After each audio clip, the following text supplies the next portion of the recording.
But I think the development of full artificial intelligence could spell the end of the human race. It's a flying object and we don't know what it is. I would hope somebody is checking it out. With a rocket or whatever, but incredibly fast, opposite direction. It was too fast to be an airplane. I'm glad the Pentagon is looking at this, because if it poses a threat, I want them on top of it. Well, the craft generates its own gravitational field.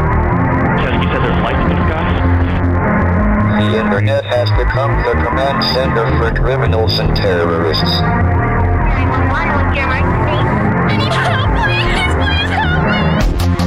Aliens won't let it happen. You know, that's what we're instructed to say. Roswell, Area 51. Alien kept deep under the ground.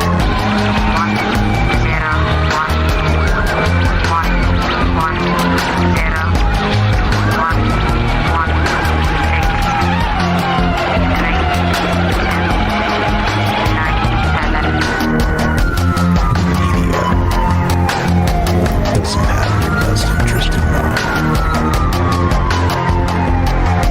The government is self-serving. You're here for a reason. You're listening to Troubled Minds Radio.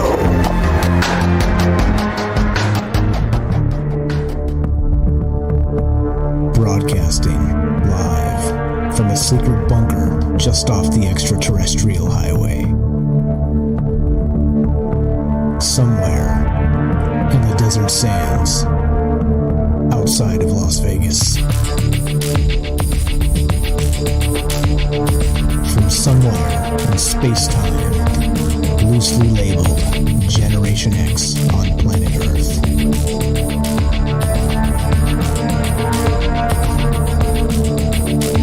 And asking questions of you in earnest into the digital darkness. Good evening and welcome to Troubled Minds Radio. I'm your host, Michael Strange. And hello to all of you who might also have troubled minds. What's up, guys? It's Thursday night, and that is one of the nights we get together and talk about all the things we're not allowed to talk about. You know what those things are. Aliens, conspiracy, the paranormal, the government, academia, the 24-hour news cycle, propaganda, and the bizarre feeling that we live in the upside down. This show is live tonight. If you'd like to be part of the show at any point, you can give us a call at 702-957-1037. That's 702-957-1037. We are broadcasting live on the Fringe FM. We are streaming live on YouTube, Facebook, and D-Live. Reading the chat, trying to keep up with you guys and all your amazing thoughts. As usual, we've got a fantastic show coming up. We have on the phone line waiting right now. We're going to get right to him, so we respect this time and not keep him waiting here. We have UFO Joe Murgia. He was on the show, I don't know, maybe a year ago. It's been some time now, but old friend of the show. He does live here in Las Vegas, and we still actually have to go grab a beer at some point. But what's up, UFO Joe Murgia? You're on Troubled Minds with Mike. How are you, my friend? I'm great, Michael. How are you doing? I'm glad for you to have me back. Glad to have you back, sir. In the world of UFOs. Yeah, definitely, man. There's a ton of stuff going on. So the reason I reached out to Joe here is because, one, he knows a ton of stuff about the UFOs. If you guys haven't checked out his blog, he runs a blog called ufojoe.net. Please check that out. He does transcriptions and writes articles, and he's really, like I like to call him, the tip of the spear for the information in the UFO world. And so if you guys are interested in kind of keeping abreast of what is happening on a daily basis, this is the man to follow, ufojoe.net. And what is your new Twitter? I know you got a new Twitter recently. My new Twitter is the UFO Joe. There it so is. It's at the UFO Joe. At the UFO Joe. There it is. So please follow him. And again, make sure that you go visit his blog from time to time, because some of the things that really don't get discussed, he's writing about, he's talking about. And I appreciate what you do, my friend. Let's get to Mystery Wire and what the heck is going on here. What is this business with so George Knapp from Mystery Wire just released within the last 3 days some new photographs of UAPs, right? Unidentified aerial phenomena, the old school term UFOs. What are these things? And of course, the Twitter world is all up in a hizzy about it, like they do. And there's the fights going on and all this other stuff. I'm just a little bit perplexed about what these photographs are. The more you look at them, the more you're scratching your head. At least I am, anyway. Well, in early December 2020, researcher Lieutenant Tim McMillan wrote an article about the goings-on behind the scenes with UAP data being briefed to some high people in our government. And one of the things included in the article is that there were some pictures taken. The next day, he released one of the pictures. It was taken from an F-18. But apparently, the F-18 pilots and WISOs, weapon systems officers, were told, hey, if you encounter any of these objects while you're out, try to get pictures with them with your iPhones. Okay, so Tim published one of the photos, and it was weird. A lot of people thought it looked like a Batman balloon, a Mylar Batman balloon. And I'm thinking, well, I would think a Navy pilot, and it eventually made it up into the UAP task force, which we can talk about later, into their evidence, they would know if it was a balloon. And the balloon was investigated. The pilots were able to get closer, and they did not think it was a balloon. My source did not think it was a balloon, investigated this. So we had that one photo. And then later in December, George Knapp did his Mystery Wire podcast, and he said he had another photo, but he wasn't allowed to release it. So he had made an agreement with whoever he got the photo from that he could not release it. Well, a few days ago, he released two other photos, and one is the same. They call it the Acorn. It looks like a Batman balloon, but it's slightly different than the other one. And there's another one that looks like it's I'm trying to think. We have the Acorn, and then there's another one that some people say is out of focus, the Sphere, they call it. And then another one looks like it looks like a Goodyear blimp, but it has appendages on it. And the most important thing, Michael, is these are really interesting photos, and apparently they're being part of a briefing that we could talk about later. Jeremy Corbell broke the story today. So they're being taken seriously, and the problem is we need to hear from the pilots and the WISO who took the photos. We need to hear from them. That's really important. That's the difference between 2004, the Tic Tac case. When that broke in 2017, we had David Fravor, who encountered the Tic Tac. We had his backseater.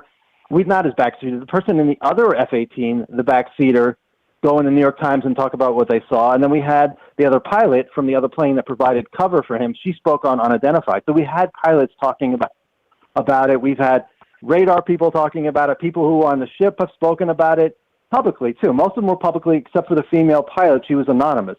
In this case, we don't have that. So right now, it's really interesting. It's exciting, but we still need to hear from those people, to hear what they saw. Was the Sphere out of focus is that what they saw with their eyes, or is that something the iPhone, produced? So we need to hear from them, and once we do, we can get more clarity. But that's where we are right now with that. Yeah, so I have the link up in case you guys want to check it out. As always, you know me, I like to post my sources here so you don't think I'm making these things up. It is on Mystery Wire, and again, that is the great work of the great George Knapp. So I'm going to share the link in the chat as we go, and if you guys want to follow up and you're listening on an archive, it will be in the show notes, so you can definitely go check it out. And please go look at these photographs with your own eyes. I have them up on the stream, but it doesn't do it justice. You need like a full screen resolution and really look at these things, because okay, now for myself, all right, I've been saying this, I said this to you the last time you were on the show, is I just want to see more of this stuff, okay? My point about the TTSA and how I was critical of them, and I still am in some regard, and I've changed my mind entirely on Lou Elizondo, by the way. But so the thing that really got under my skin about this was that if they had 3, they had 30. If they had 30, they have 30,000 terabytes of information, and I want to see it. At least in some good faith effort, start showing us some more of this. And I'm happy as a clam with this. Whatever you think these are, UFOs, whatever you want to call these things, UAPs. There's been some speculation they're actually some technology from China or drones or these other things, right? It doesn't matter to me. This is part of the conversation that we need to have going forward, and more of the type of stuff we need to see. I was really bored of those three, the Tic Tacs. I was bored of that so fast. I'm like, okay, cool. Let's see more. But now we have this situation where we have more. And I'm excited for what the future may bring here, because this in turn, maybe this is going to change something. Maybe this is going to change the conversation anyway, and be able to have us put pressure on the government to maybe give us some more of this. But this is good, right? Another three. One of these photographs, like the Batman one, you said, the Batman balloon quote, they're calling it the metallic blimp. No. What are they calling this? This is the acorn. The acorn, right? So the acorn itself. The acorn. Yeah.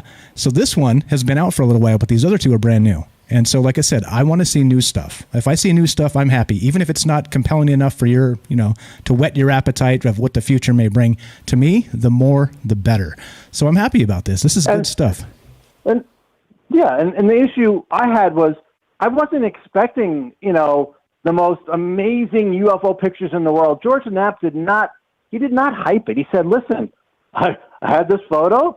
I'm not allowed to release it. I will at the time. I saw what the other photo was like, so I wasn't expecting anything amazing. But some people on Twitter are disappointed, and they're like, I'm really disappointed in George. I'm like, why? He never hyped it. I mean, they are what they are. Of course, you spoke of Luis Elizondo. For people who don't know, he ran the Pentagon's UFO program from, I think it was 2010 to 2017.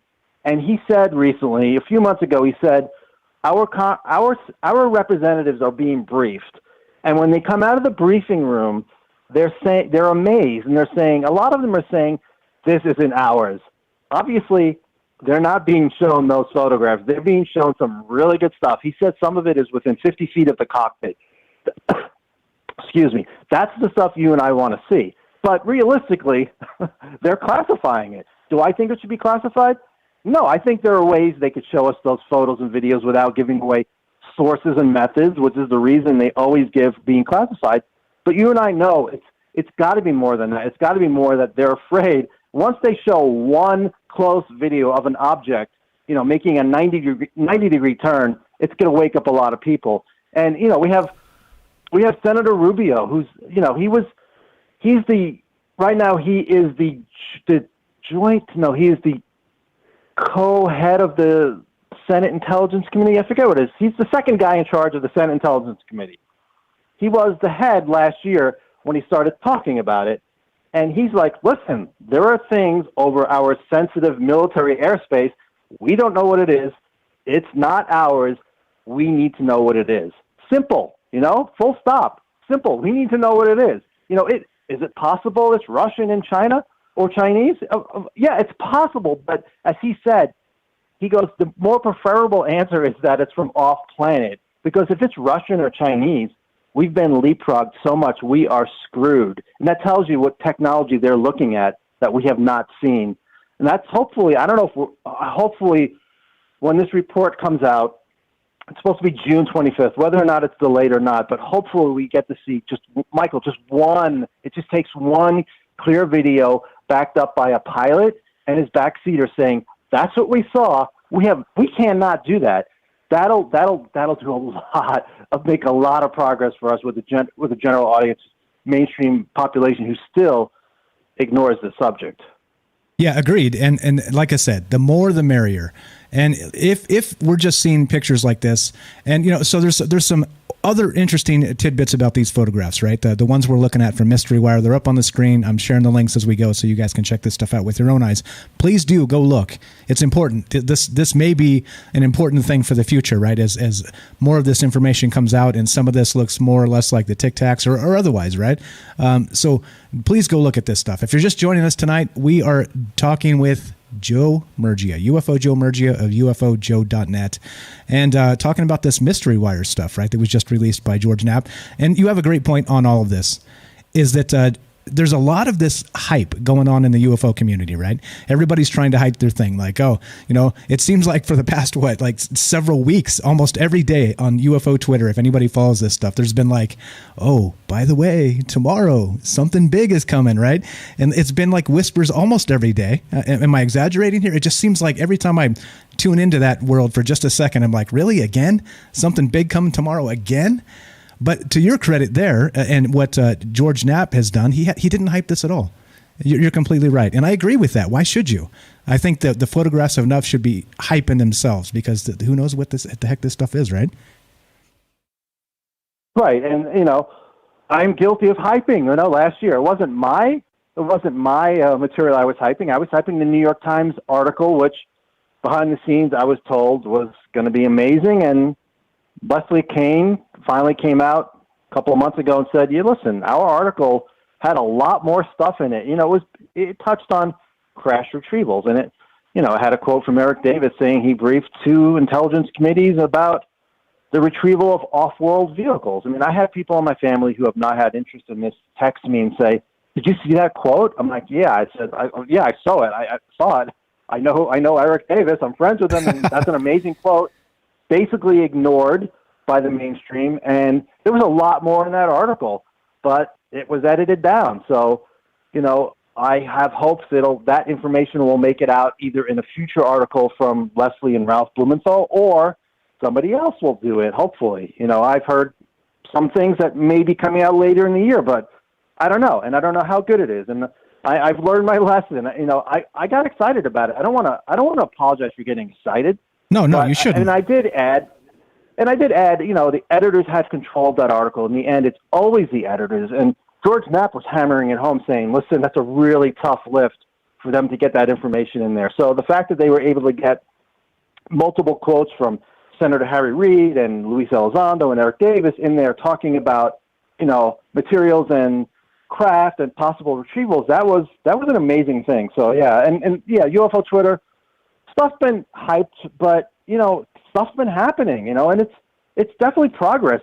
Elizondo says it's a long haul. People have to be patient. So I'm really patient, but I'm also excited. Yeah, agreed. Like I said, I just want new stuff, and this is new. Like that the one we're going to call it the acorn. The folks in the chat are calling it the Batman balloon, right? And was that a smear campaign, by the way, calling this a Batman balloon? What was that? I mean, I don't know. It goes on nonstop. There are people that don't like George. There are people that don't like Jeremy Corbell. There are people that don't like, you name it. There are people that don't like Luis Elizondo. So no matter what they say or no matter what they do, people will come out and say, oh, these are anonymous sources. We can't trust them. Bigelow is included. George Knapp got the pictures. George Knapp got the pictures at a meeting that included Bigelow. Why is he bringing up Bigelow? That's ridiculous. He's just trying to bring up Bigelow's name. This has no credibility. It's just ridiculous. Like George has been at this into UFO since 1987. He has a lot of sources. He's where you can get a lot of information. And a lot of people hold the Bob Lazar story against him. Like, well, he believes Bob Lazar, so I don't believe anything else he has to say, which is insane. It's one story. This is decades of research from George, decades of sources, and Jeremy Corbell has built up his sources. So I just don't get it. I mean, there are people I disagree with, but I'm not gonna attack their work because I disagree with them on something else. Tim McMillan, him and I have butted heads, but he's done 3 great articles. Mark Cicotti and Adam Kehoe, we've had our differences. They put out a great article on the drones in the drive. So it's like the more the better. Is like you said, more pictures, more video, more information. It's going to help us in the long run. Exactly. And I actually, this is a miss by me, but recently there was an actual form going around that you could like an autofill form you could just send to your senators and House reps. Is that still happening? Do you know that maybe we could share that? I'll dig it up and we can share it in the show. I meant to in the past, and I completely just had a brain fart in that situation. But it was something where you could just fill it out and kind of auto send it and let your senators know that you're interested in this and that they should be interested as well, because we are, because supposedly they represent us, right? As the story goes. Yeah.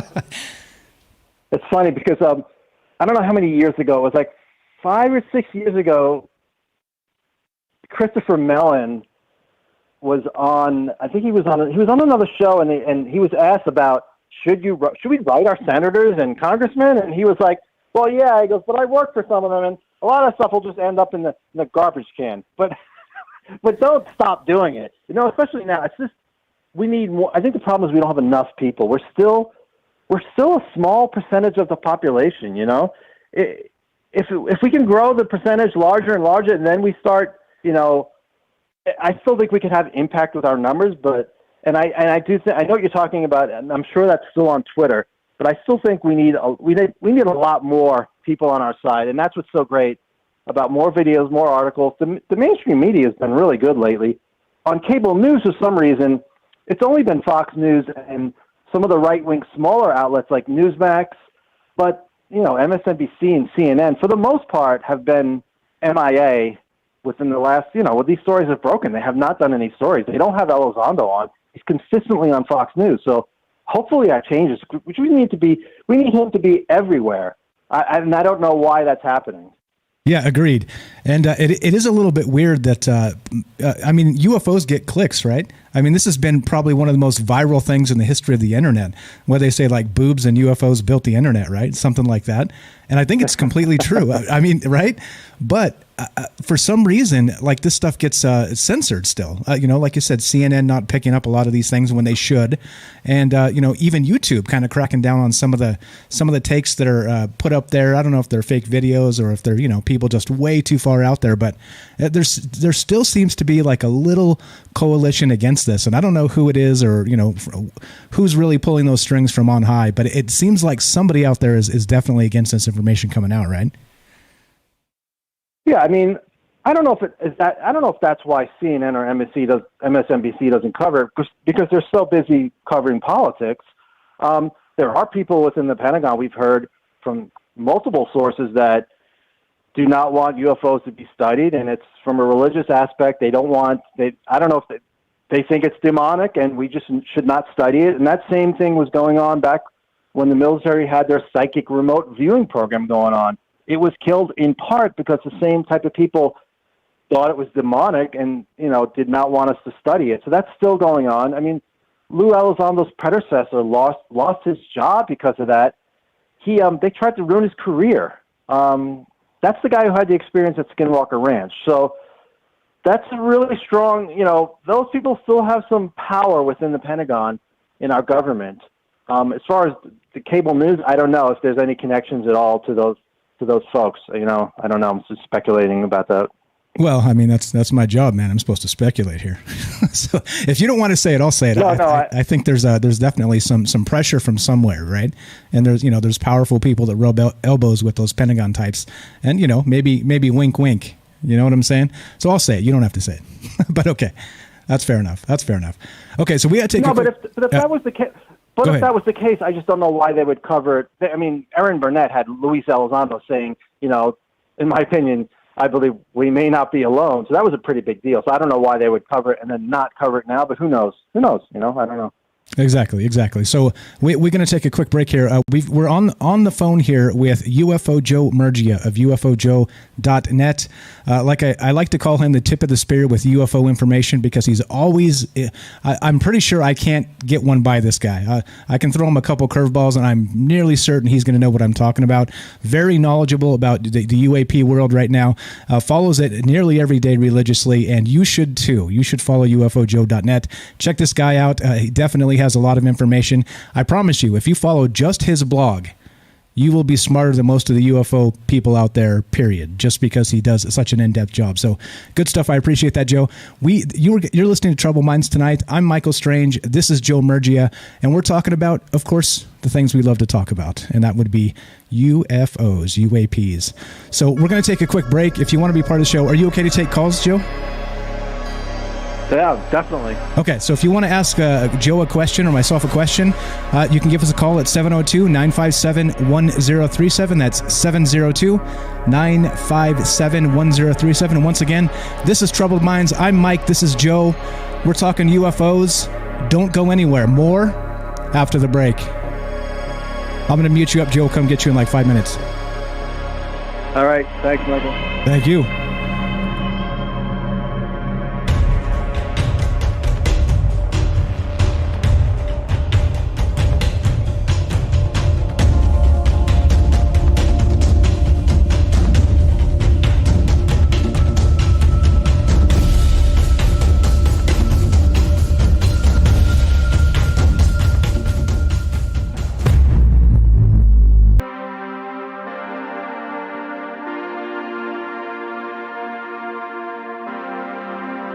Welcome back to Troubled Minds.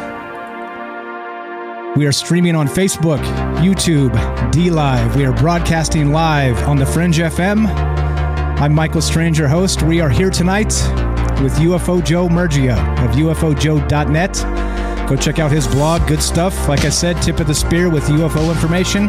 You read that one source, you're going to be smarter than everybody else regarding actual UFOs and what's happening with the legislation and all that other good stuff. So here we go. Let's do it. We are taking your phone calls tonight. If you want to be part of this, Joe said he can take some questions if you guys are interested. 702-957-1037. That's 702-957-1037. And we're doing our thing, talking UFOs, UAPs, and all kinds of other stuff. Welcome back, Joe. How you doing, my friend? I'm doing good, and I definitely want us to get to the story today, the report that Jeremy Corbell released about that amazing video. I don't know, have you seen the video yet of the triangle, the pyramid? I did, actually. So I've got that, and I was going to ask you about that a little bit later. I was going to ask you, too, how long you think you can stay? It's still about an hour? Yeah, 8:30. 8:30 we can do. Okay. So an hour from now? Okay, just checking, because I want to make sure I pace it correctly. I didn't want to, blow all the good stuff in the first 20 minutes. No problem. We'll go get. Okay. You can wait if you want. That's no, fine. all good. That's the only reason I ask. Okay, so is there anything besides that you kind of want to add to what we talked about in the last 30 minutes here? I know, there's a lot of people that just don't believe this stuff is real whatsoever, right? We got some people listening out there that just think this is all a bunch of BS, right? They're not falling for it because it's coming from the government and all this other stuff, right? What would you say to those folks?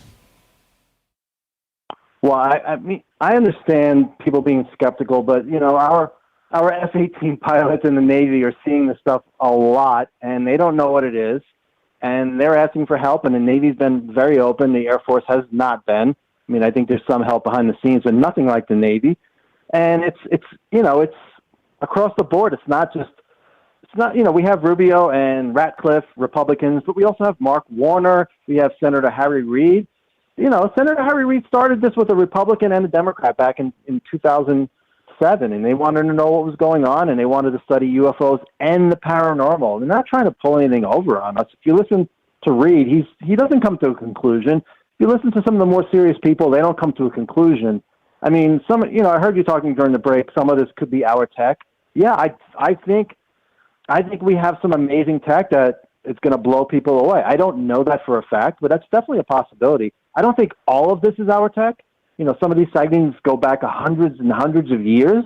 We can't speak with the witnesses, so it's not, you can't be sure they're UFOs, but they certainly sound like UFO sightings, and maybe even thousands of years. You go to some of the sacred books like the Bible, there's some stuff in there that sounds like UFOs. So I don't know what they are. I think some of them are not ours. I think it was Tim McMillan and Tom Rogan, who's another mainstream reporter who has covered this. They said, it's part of these things. Some of these things are not, they're not state actors or non-state actors. It's trying to figure out, saying it's not human. Well, I don't know. Maybe it is. Maybe it's another type of human. It's really hard to put a word on it or a phrase. It's not part of our society. Some of these are not part of our society. Whether they're time travelers, whether they've been here before humans, people are like, well, they can't get there from here. They can't make that travel. It's too far. The distances are too vast. Well, who says they're even coming from anywhere? They might be here. They might have been here the entire time. There's a lot of possibilities. But I like to say some of these sightings are anomalous, and I think the Navy ones, if that's our own technology consistently screwing with our Navy, that's messed up. I mean, if it is, I don't think it would be, a very, very black budget group that has, and Luis Elizondo says, we wouldn't test our technology near our own, training areas. But I'm thinking, well, just for argument's sake, if it was our technology, I would think they're not testing it. I would think they've already mastered it. So there's no fear on their part that they would be shot down or whatever, or cause some incidents. But there has been close call incidents, So, just look at the evidence over the last 70-plus years. There are great books you can read, and you'll come to the conclusion something is going on. I mean, I could speculate. I love to speculate on Twitter about what we might be dealing with, and it's some of it's out there, but in the end, I don't know. So when people do on Twitter, they'll come to me and they say, "I know what's going on. this is going on, and this is what we're dealing with. I'm like, well, that's great. I can't really respond to that. I don't know what's going on, and I leave it at that. But I do have opinions and speculation. Yeah, well, you're human, right? I mean, God bless you. It's part of being human, right? We have opinions, man, it's okay. It's okay. Like I think the biggest thing that bothers me in these conversations is they're just so not civil. It's like you have the Corbell camp, like you said, you got the Knapp camp, you got this camp, that camp, you got the Mick West camp, which I've got a tweet by Mick West about the stuff that came out today. So we'll look at that. But I mean, there's so many people that are just so like entrenched in one source or two sources, or like they're just not really willing to open up their vision to these other things people are saying and thinking. There's a lot of good information out there, and I think if you're only taking sources from God bless him, George Knapp, he's fantastic. I think he's done an amazing amount of things for the UFO community over the years, right? Whether you agree with the things he's said or done or not, but for instance, him, even if you get all your information directly from him, it doesn't mean like you're closer to the truth than anybody else, right? I mean, it's a good place to start for sure. But, I mean, what can you do, right? You got to take all the information as it comes and then make up your own mind and be willing to change your damn mind at some point, right? If something comes out, like I said, I changed my mind about Lou Elizondo. When he was kind of attached at the hip with Tom DeLonge, he kind of got in my craw a little bit weird, right? But he's broken away from that, and he's been an unbelievable transparency in that mode since he kind of came out of TTSA. And to me, that's good stuff, man. Like, that's good. I want people to change my mind, and I'm hoping that keeps happening with more information like today. And we'll get to the Jeremy Corbell in one sec, but I'll let you respond to all those things I just said. No, I told somebody, people still think that Luis Elizondo and Christopher Mellon, they're playing some psyop game, and they're just trying to trick us and trying to cover up U.S. technology by blaming it on the aliens. And I said to somebody, I said, if those guys are lying to us all this time, then they deserve an Academy Award, because I don't sense any deception on their parts. I know both of them are certain sensitive things that they will not talk about, and I get that. And Mellon, especially when it came to crash retrievals, somebody asked, he's very standoffish when you ask him about crash retrievals and a possible UAP crash retrieval program deep within our government. But recently he was asked about it. Is it possible that we may find that our government has some technology? I forget the wording, but he said, we may. And for him, that was a big step. We may. Elizondo has been more open when he was on Tucker Carlson saying, he believes we have debris from a UFO. And then you have Dr. Eric Davis, who says, oh yeah, we have stuff. The Russians have stuff. We have a UAP crash retrieval program. And then we have the whole Wilson Davis documents, which I believe we spoke about a lot on the last show.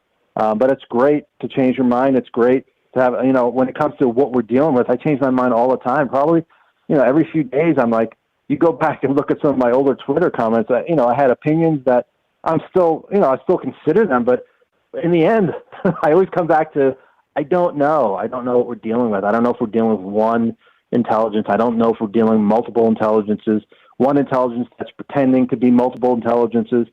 And like I said, I'll even consider the fact that it's all human technology, but I give that a really low probability. Yeah, so there are some things that kind of have come out that I've talked about in the past too. I'm pretty sure you're aware of that guy named David Hambling. He writes for Forbes. He does like defense and aerospace. He suggested that some of this is. Yeah. Sorry, go ahead. No, is he the one who said that the Navy can create like a plasma that looks that shows up on the FLIR? That's the guy.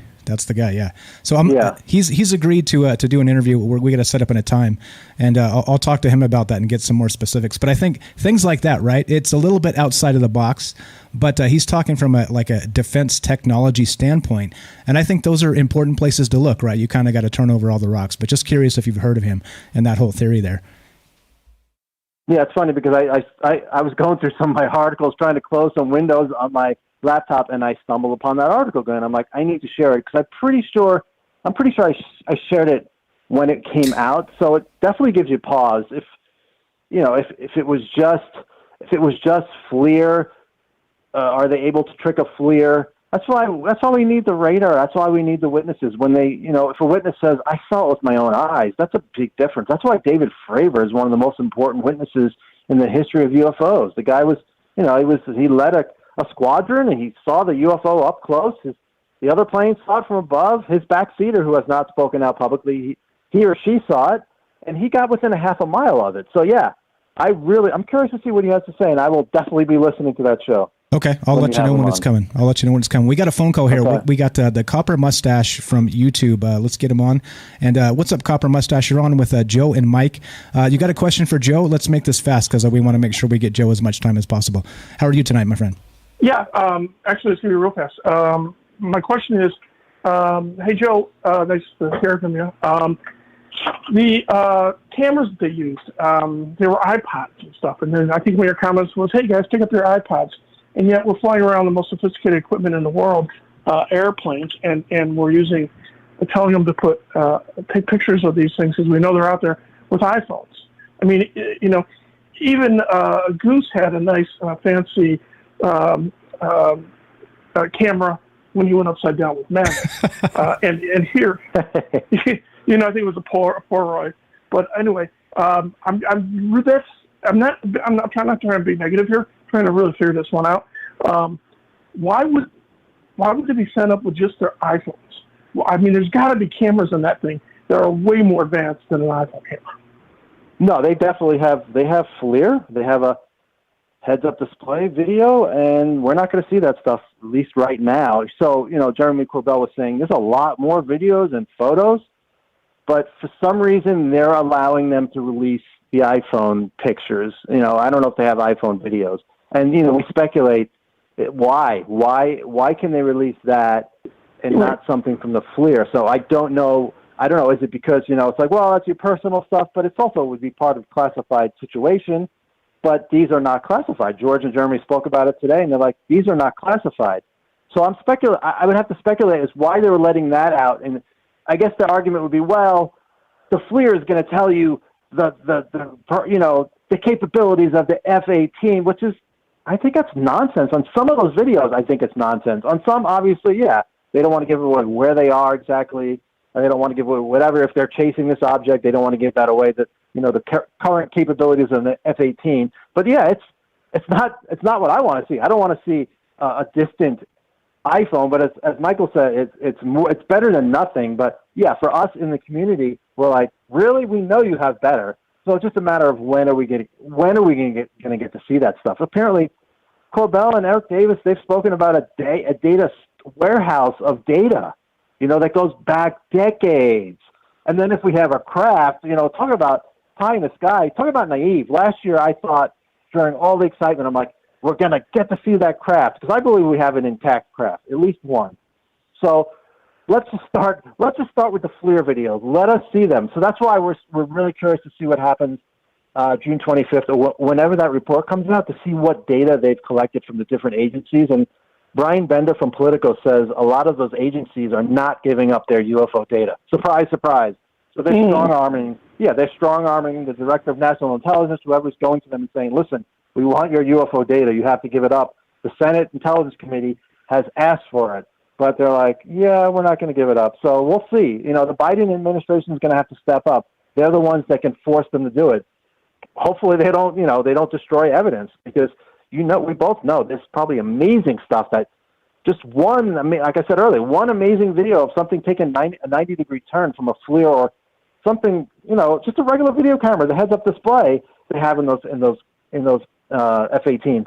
But they don't all have the @FLIR pod, which has the FLIR. So that's another problem. That day, David Fravor went out. Apparently, he did not have that pod on. There was some sort of helmet cam, but he didn't want to put it on because it made them nauseous. So all we have is his word, and then we have Chad and Underwood getting, a video later on, which is not what Fravor saw as far as the encounter. That work for you, Copper Mustache? I appreciate the call, man. Yeah, it certainly does. Thank you very much for the call. Thanks a lot, thanks for the call. Yep, thanks for calling. We'll talk to you soon.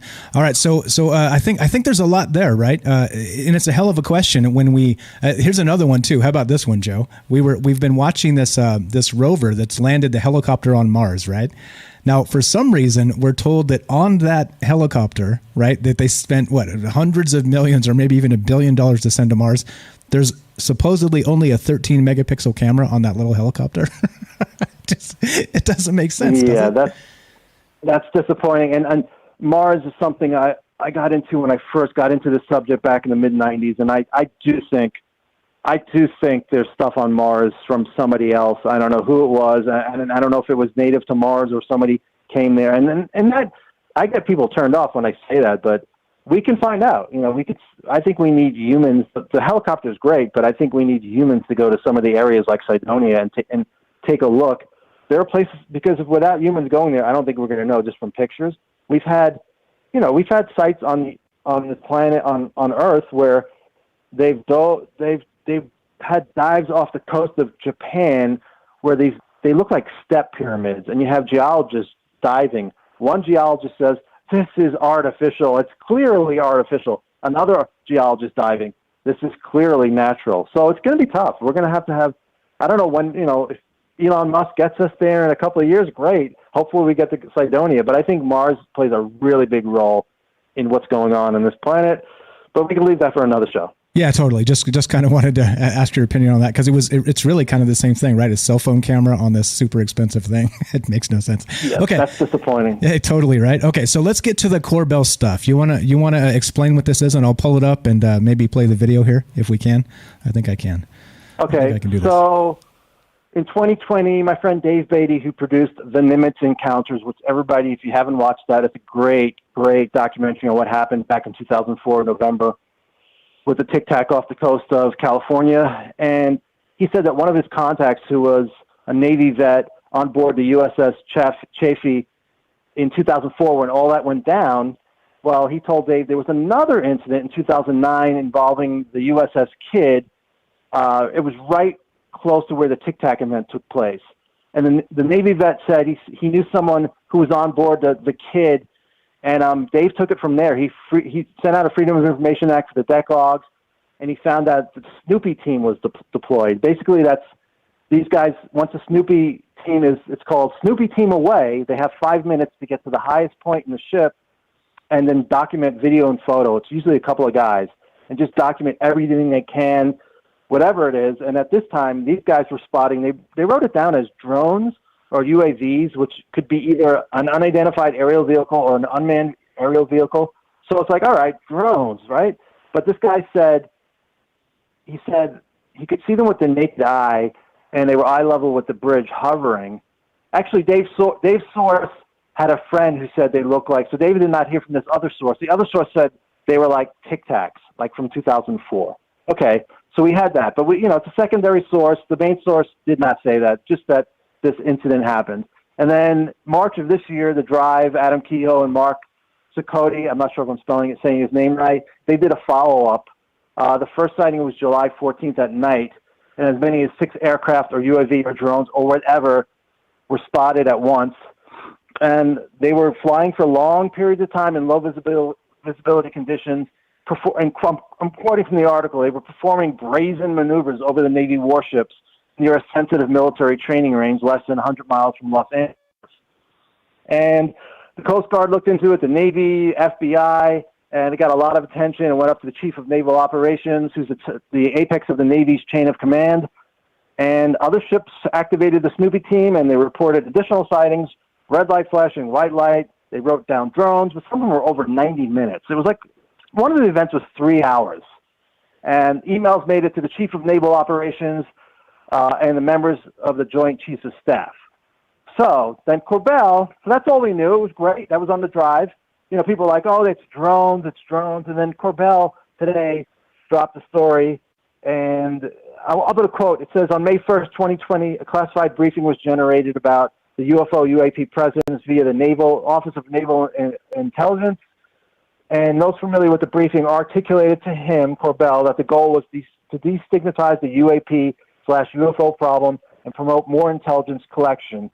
And the UAP briefing was to build on previous UAP briefings by the ONI, generated October 2019, and it was distributed across a wide range of intelligence networking platforms. And along with that, basically the briefing was generated to qualify enlisted individuals on the UFO issue. The briefing was generated to destigmatize and promote more intel collection regarding UAPs and it contains numerous recent UAP cases with photo and video evidence to illustrate elements of the UAP issue. And this intelligence briefing, which is being given to these officials, it contains 10 videos, FLIR and HUD, heads-up display camera, and about 10 to 12 photos documenting some of those UAPs. And there's a video on Jeremy's website, extraordinarybeliefs.com, on mysterywire.com. You can find amazing stuff that they put out today. The briefings included an incident with the USS Russell, which was multiple pyramid-shaped craft on video. This was later in July, after the quote-unquote drone sightings. You'll see the video taken. It's a night vision camera. It's a night vision video, I'm assuming, taken by the Snoopy team. It's interesting. There's multiple pyramid-shaped craft. I know Mick West has said it's just a regular plane, but I expected that from him. I expected it. It's right away. It's a plane. It's like, how about you say, well, that's interesting. We don't know at this point. USS Omaha had a spherical-shaped objects that went into the water, and they could not be found. And they looked with a sub to try to find it. So that was that's one of those transmedium objects, goes from air to water. And then the last part of the briefing is those multiple photos that George Knapp shared, and Bigelow was in on that meeting, and supposedly George was told that they tried to snag one, but they were unsuccessful. These things are hanging in the air for at least an hour in windy conditions. So that's the briefing. A lot more detail put in the briefings. Most of it's classified. Jeremy said other countries have attempted to shoot these things out of the sky. So that's what Jeremy put out today. Great work by him and George. George and him worked on he says he gets, I think, 900 inquiries or emails a month of people saying, hey, I have this information, and he tries to stick with the military because you can document it, and he was able to get these videos, that video, and some stills. I think it's stills from the FLIR, so people need to check out the video. So once again, it's new stuff, and he said there's more to come in the future. So that's, it's really great work by both of them. And once again, they're both getting blasted, anonymous sources. Don Greenwald, who, if it's not in a Freedom of Information Act, it doesn't exist, which, reporters have relied on anonymous sources for a long time. That's just how it is. And obviously, eventually hopefully we get to hear from these people, so they're not anonymous. But right now, it's really interesting. And the Navy doesn't know these guys don't know what's going on. They don't know what these things are, and they want help. So they're going around saying, this is what we're seeing. So if you guys hear anything, you see anything, different intelligence agencies, different scientists say, we need help. It needs to get mainstream. We need to get mainstream science involved so we can try to figure out what the hell is going on. First of all, rule out that it's our test, that it's not an adversary tech, and then after that, figure out where it's coming from and what are their intentions, which are the two big questions people want to know forever. Yeah, exactly. Sorry to cut you off there with the music. We're up against a break here. We're talking to UFO Joe tonight. Joe Murgia from UFOJoe.net.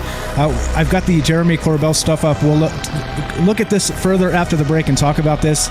This is Troubled Minds. I'm Mike. We're here with Joe. More UAPs after the break. Don't go anywhere. Thanks for listening tonight, guys.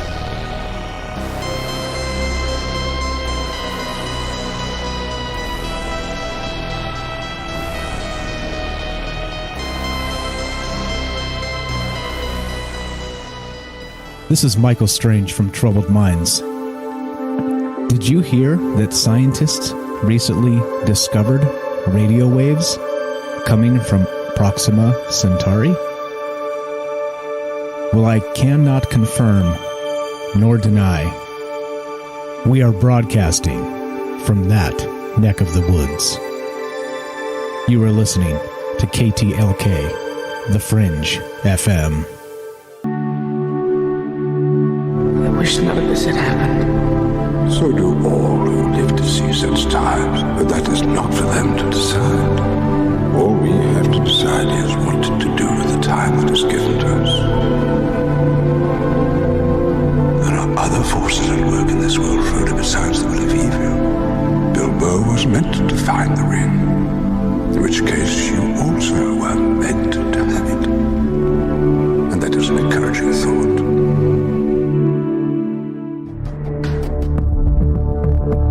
Broadcasting live from a secret bunker just off the extraterrestrial highway.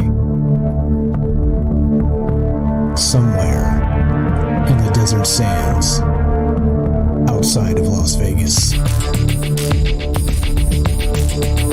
from somewhere in space-time, loosely labeled Generation X on planet Earth.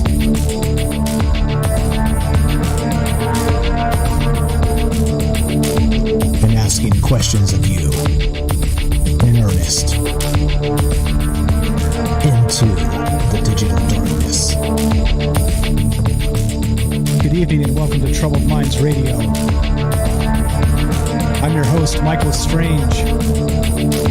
I'm here tonight with UFO Joe Murgia of UFOJoe.net. And we'd like to say hello to all of you who might also have troubled minds. If you guys are new to this is the show where we get together and talk about all the things we're not allowed to talk about.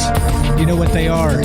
Aliens, conspiracy, the paranormal, right? The government, academia, the 24-hour news cycle, propaganda, and the general feeling that we live in the upside down. This show's live. If you want to be part of the show tonight, we are broadcasting on the Fringe FM. We are streaming on Facebook, YouTube, and DLive. 702-957-1037. That's 702-957-1037. And you can be part of the show. Joe is taking questions if you guys have a question for him. And welcome back, Joe. Welcome back to the show. We were talking about Jeremy Corbell. No, thank you. I think we need to hear different takes all the time, and you are, like I said, tip of the spear, my friend. So let's continue with Jeremy Corbell and that story there. Jeremy Corbell has done 2 documentaries. For people who haven't seen them, you should. Even if you don't, I don't know how you feel about the Bob Lazar story, but he's done a documentary.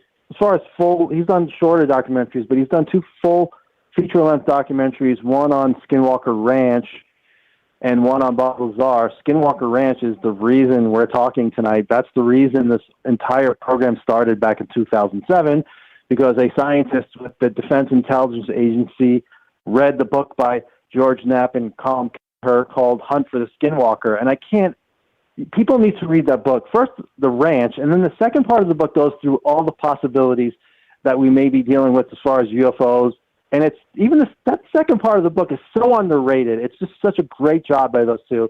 But that Defense Intelligence Agency scientist, he had an experience when he went to Skinwalker Ranch, and that just started everything. He's like, listen, if we're going to understand this, we can't just study UFOs. We have to study all the other stuff.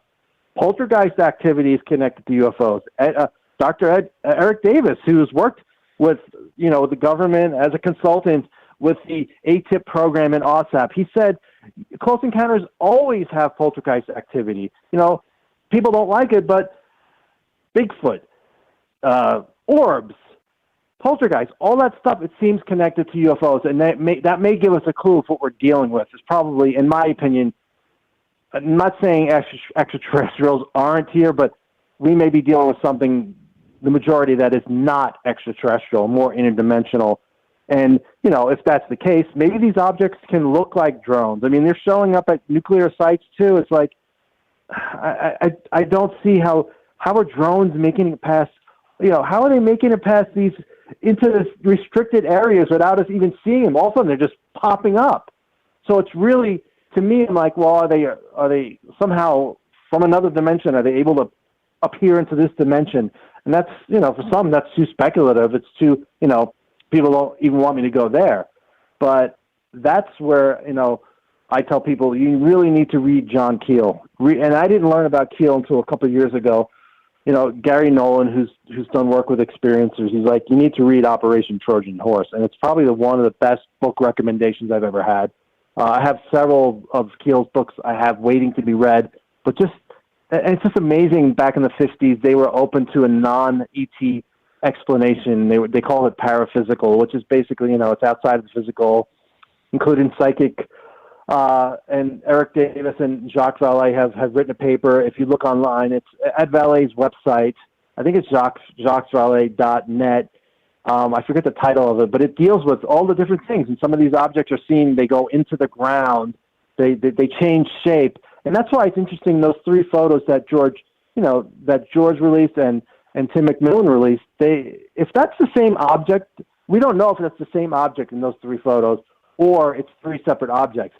But if it's the same object, it changed shape. which tells me it can take any shape it wants, which matches, if you go through and read Keel and read Vallée and Davis, that's what this thing can do. To me, that doesn't sound extraterrestrial, but who the hell? Who knows? I don't know. But Corbell, you know, him and George, people, like I said, they hold the Lazar story against both of them, and it's really, they're missing out some amazing information. George, like I said, Jeremy has great sources, and so does George, and you know, I'm curious to see what the next step is, because there's, like he said, 900. He gets 900 pieces of information, data dumps a month. So there's amazing information out there. We just need to get our hands on it. Easier said than done. Yeah, right. If it was that easy, if only. So I've got the video like in a small window from Jeremy Corbell, extraordinarybeliefs.com. Go check it out. I've linked the actual place where this article came from. You can also find it on Mystery Wire. I will link that as well. But this appears to be a craft in the sky. And so I was corrected actually during the break by Kelly in the chat that this is not FLIR. It's actually infrared because it's got that green hue, and a FLIR is like that black and white type of thing, which I didn't know because, well, I'm a knucklehead. But so we have this this night vision thing going on, and these UAPs in the sky, these UFOs, whatever they happen to be. And they're these pyramid shapes. They're triangles, at least flat, maybe pyramidal in shape. We don't know, but there's several of them. One of them is very clear. It looks like there's several of them kind of passing by it. Amazing stuff here. Like what the heck could this be? And so, you know, people say drones, people say all these other things, right? Different military, whatever that is. But the pushback against that is, you know, commercial drones at this point really can't fly for 90 minutes or a couple hours straight, harassing, you know, ships. And this wasn't the Kidd incident, right? The USS Kidd, that was something else, wasn't it? But no, it was the Kidd. As far as the triangle, the pyramid, it was part of, I think Jeremy said it was the USS Russell, but all those ships were close to each other at that time. So they were all there, and supposedly there was multiple incidents on different days. And the pyramid happened later in July, I believe Jeremy said.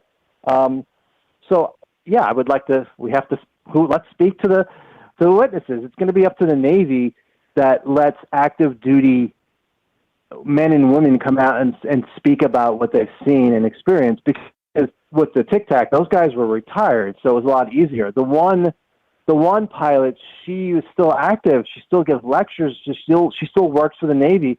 She's only given anonymous interviews on unidentified, which was great. But I know who she is, and she's amazing. And for her to come out publicly would be great. But I don't know if that's going to happen. Everything happened with COVID. Things got pushed back, and I heard that she was going to come out, but she hasn't. But with these other cases, there must be a ton of guys. I mean, a lot of guys and girls who have seen this, and we need to hear from them. It's so important. I mean, that's why it was such a big deal in 2017 when the New York Times broke that story. I mean, when you had Fravor and Jim Slate in that article, and then people came out later thanks to Dave Beatty finding them. You know, we need more of that. And then my dream world is to see some, you know, network news have 12 members of the Navy, you know, set up like they do those, you know, they do those group interviews. You know, they have when they're doing political questions, and they have like this group, a focus group. I want to see 12 members of the Navy just up there telling the American public, this is what we're seeing. We didn't know what it is, but it's not ours. And that's going to go a long way. And I don't know when that's going to happen, if it's going to happen. If I'm going to be alive when it happens, that's what I want to see. 250 years from now, maybe. And, yeah, exactly, right? I'll be in my 75th lifetime coming back.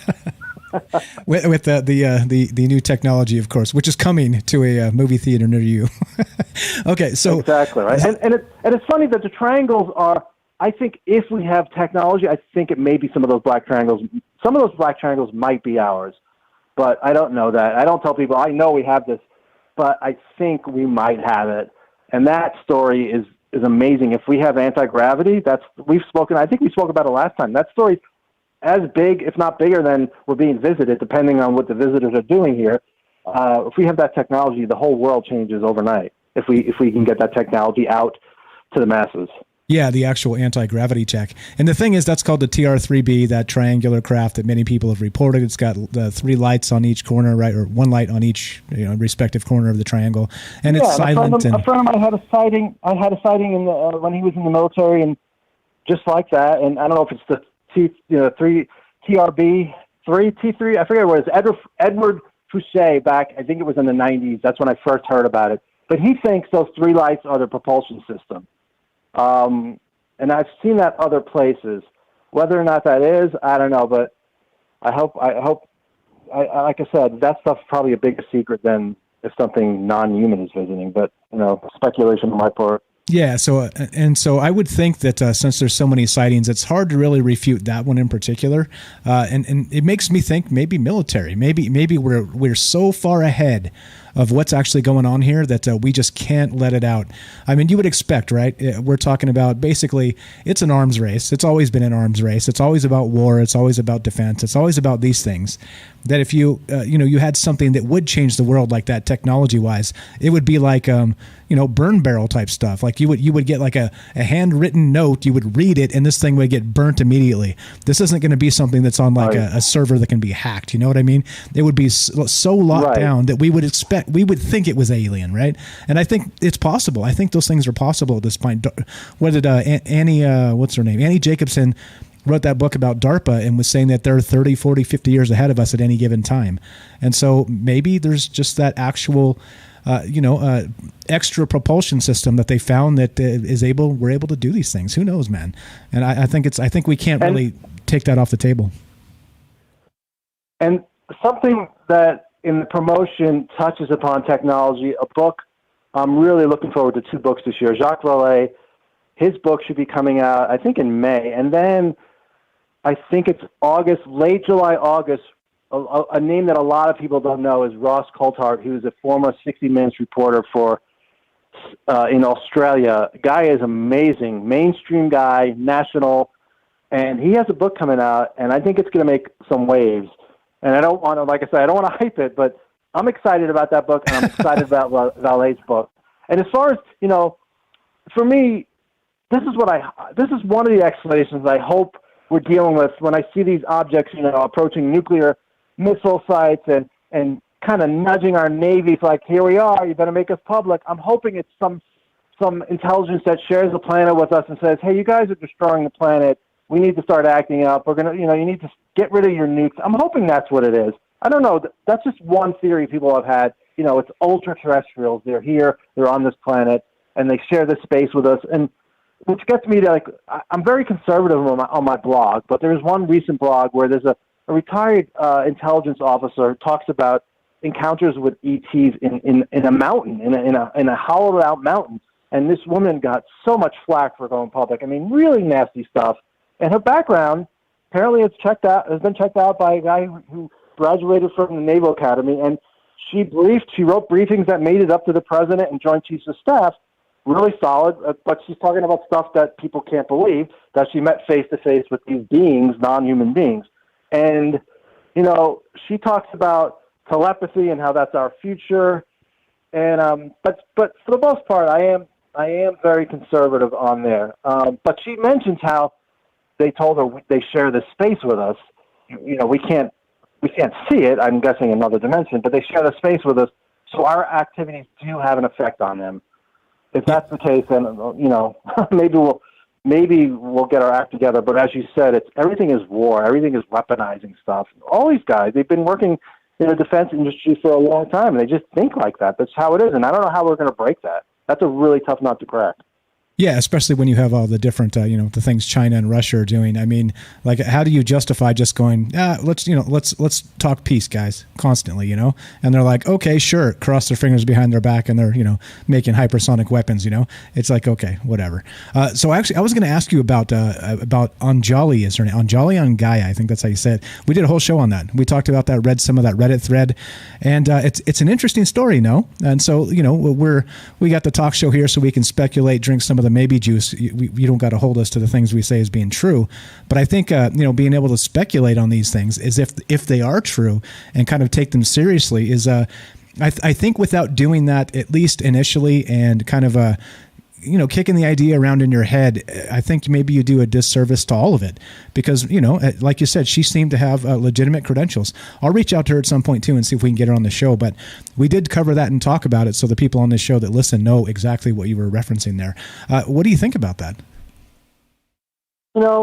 if we, and obviously I thought enough to transcribe Nick Larkin, who's the one who did her background check. I thought enough of the story and her, when I heard her, she sounded credible, to write a blog on it. And that's not usually what I put on my blog. But, you know, she sounded credible, and Nick did the background check. And, you know, she is who she says she is, supposedly. And I have another friend who's like, yeah, people in the intel world who know who she is, they don't understand what's going on. They don't know what she's, you know, if she's telling the truth or not. They're confused because they're like, what's going on here? But if we're being visited, let's just say for argument's sake, ET is here or non-humans are here in physical form, is it that much of a stretch that they'd be hiding under mountains or under whatever, underwater? I would think that's a given. You know, they're not just flying around all the time. So if you make that leap right there and say they're here, I don't think it's that hard to believe. Whether or not she had encounters, I don't know. She talks about poltergeist activity in her home preceding that event. And like I said, poltergeist activity a lot of times is connected with UFOs. And I would love to talk with her family. And like, did you really, you know, supposedly the whole family, everybody who lived in that house had poltergeist activity.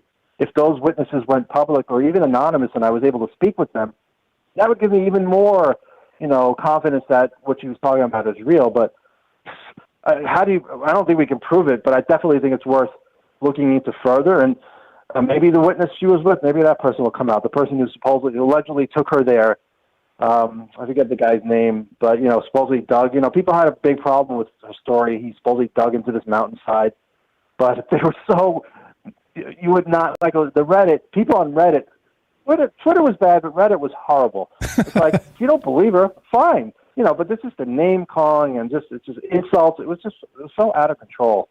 It's disappointing to see. Yeah, and that's just not with her story. That's pretty much with anybody's take on anything, right? They're quick to say, "Oh, that's a BS take," and you know, stick it up your rear end and these things. It's just dumb. It's really dumb. Exactly. So we got a few minutes left here. While we still got you, is there anything you want to plug? Maybe something, a project you're working on? Maybe tease something. Whatever's coming up. Just what's going on in the world of UFO Joe that you want people to know? I've been working on this. I wanted to do transcripts of Rubio's. He did 4 interviews over the past, I think it was like a year. So, and that turned into a massive blog of other transcripts and just what was going on with the UAP task force and just different things that Elizondo has said and Ratcliffe has said. So I'm working on that. Hopefully, I promised it like a week and a half ago, but I still haven't finished it.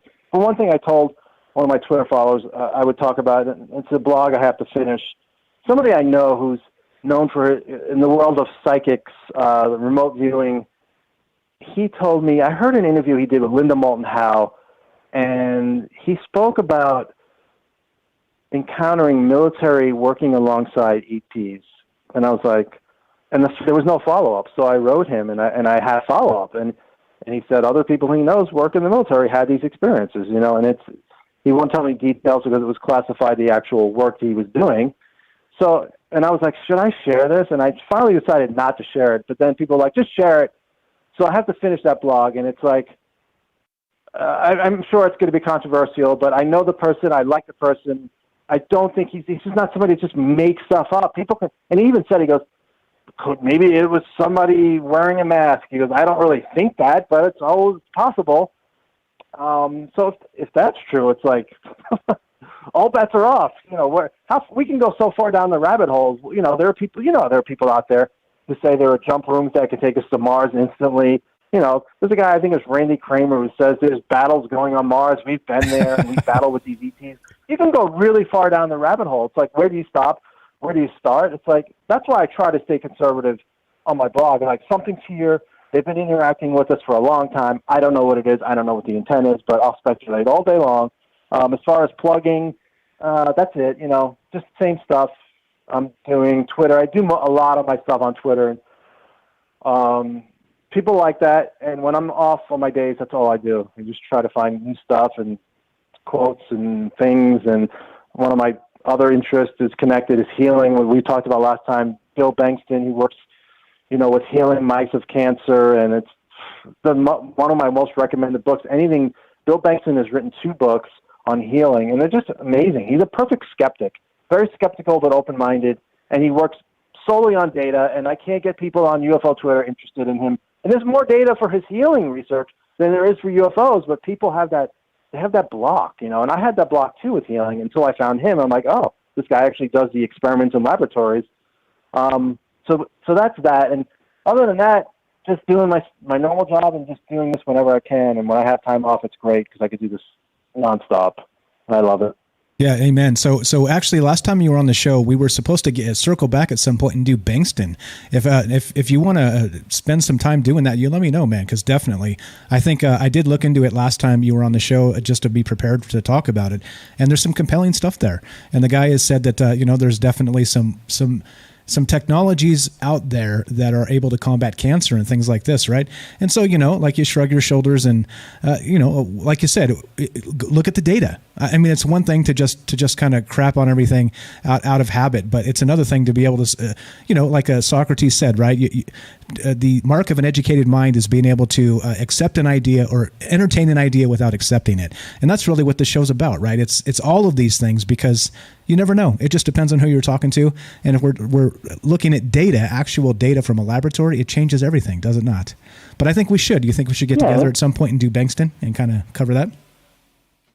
Definitely. And the people, it's funny because he talks about the mainstream professors and scientists in the different colleges he's done the studies, and they're baffled. A lot of them don't want him to come back. It just changes their worldview so much. And, these mice are injected. The main experiment he did was they inject them with mammary cancer, and they live 27 days. But his mice, when they do the hands-on healing, they live 85% of them live their full lifespan of 2 years, and no mice had ever lived after 27 days. So it's like that's happening. So he's like, if you have a problem with my experiments, is anything methodology, tell me. Let's address it. But nobody ever does. They just basically don't believe it, and they don't want to look at it. It's the same thing. I don't want to look in Galileo's telescope. Don't bother me. I'm not going to look. That's kind of what the attitude is. I mean, it changes slowly, but it's slow change. If I can't even get people, like I said, in the UFO field to even look at it. Just think of how mainstream people think. They're like, what? And the mice are good because the experiment, 27 days, they're supposed to die. But humans, he's worked on humans too. But humans, you never know. Did they change their diet? Did somehow their immune system get propped up by something else? There's so many variables in humans. But mice, and also with humans, you have, in their mind, are they thinking, oh, I'm getting, the placebo effect, which is, he discovered something that totally changed what we think about the placebo effect. That's something we can cover on another show. But mice, as far as I know, don't know they're being part of the experiment, so there should be no placebo effect with mice, as far as, mind over matter. Exactly. I can listen to his book over and over. There's so much good information there. He is a true skeptic, in my opinion. People need to read his books or listen to him on audio to see what I'm talking about. Agreed. I'll link that stuff up. We got to go. Hard break, bottom of the hour. Thank you so much for being with us tonight, Joe. Open invitation anytime. You let me know. Love to have you back. UFO Joe Murgia, guys. Follow him, ufojoe.net. Thanks, my friend. Talk to you soon. Thank you, Michael. Thank you.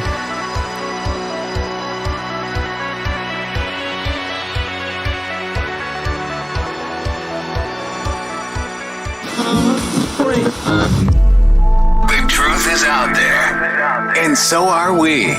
KTLK, Digital Broadcasting, The Fringe FM.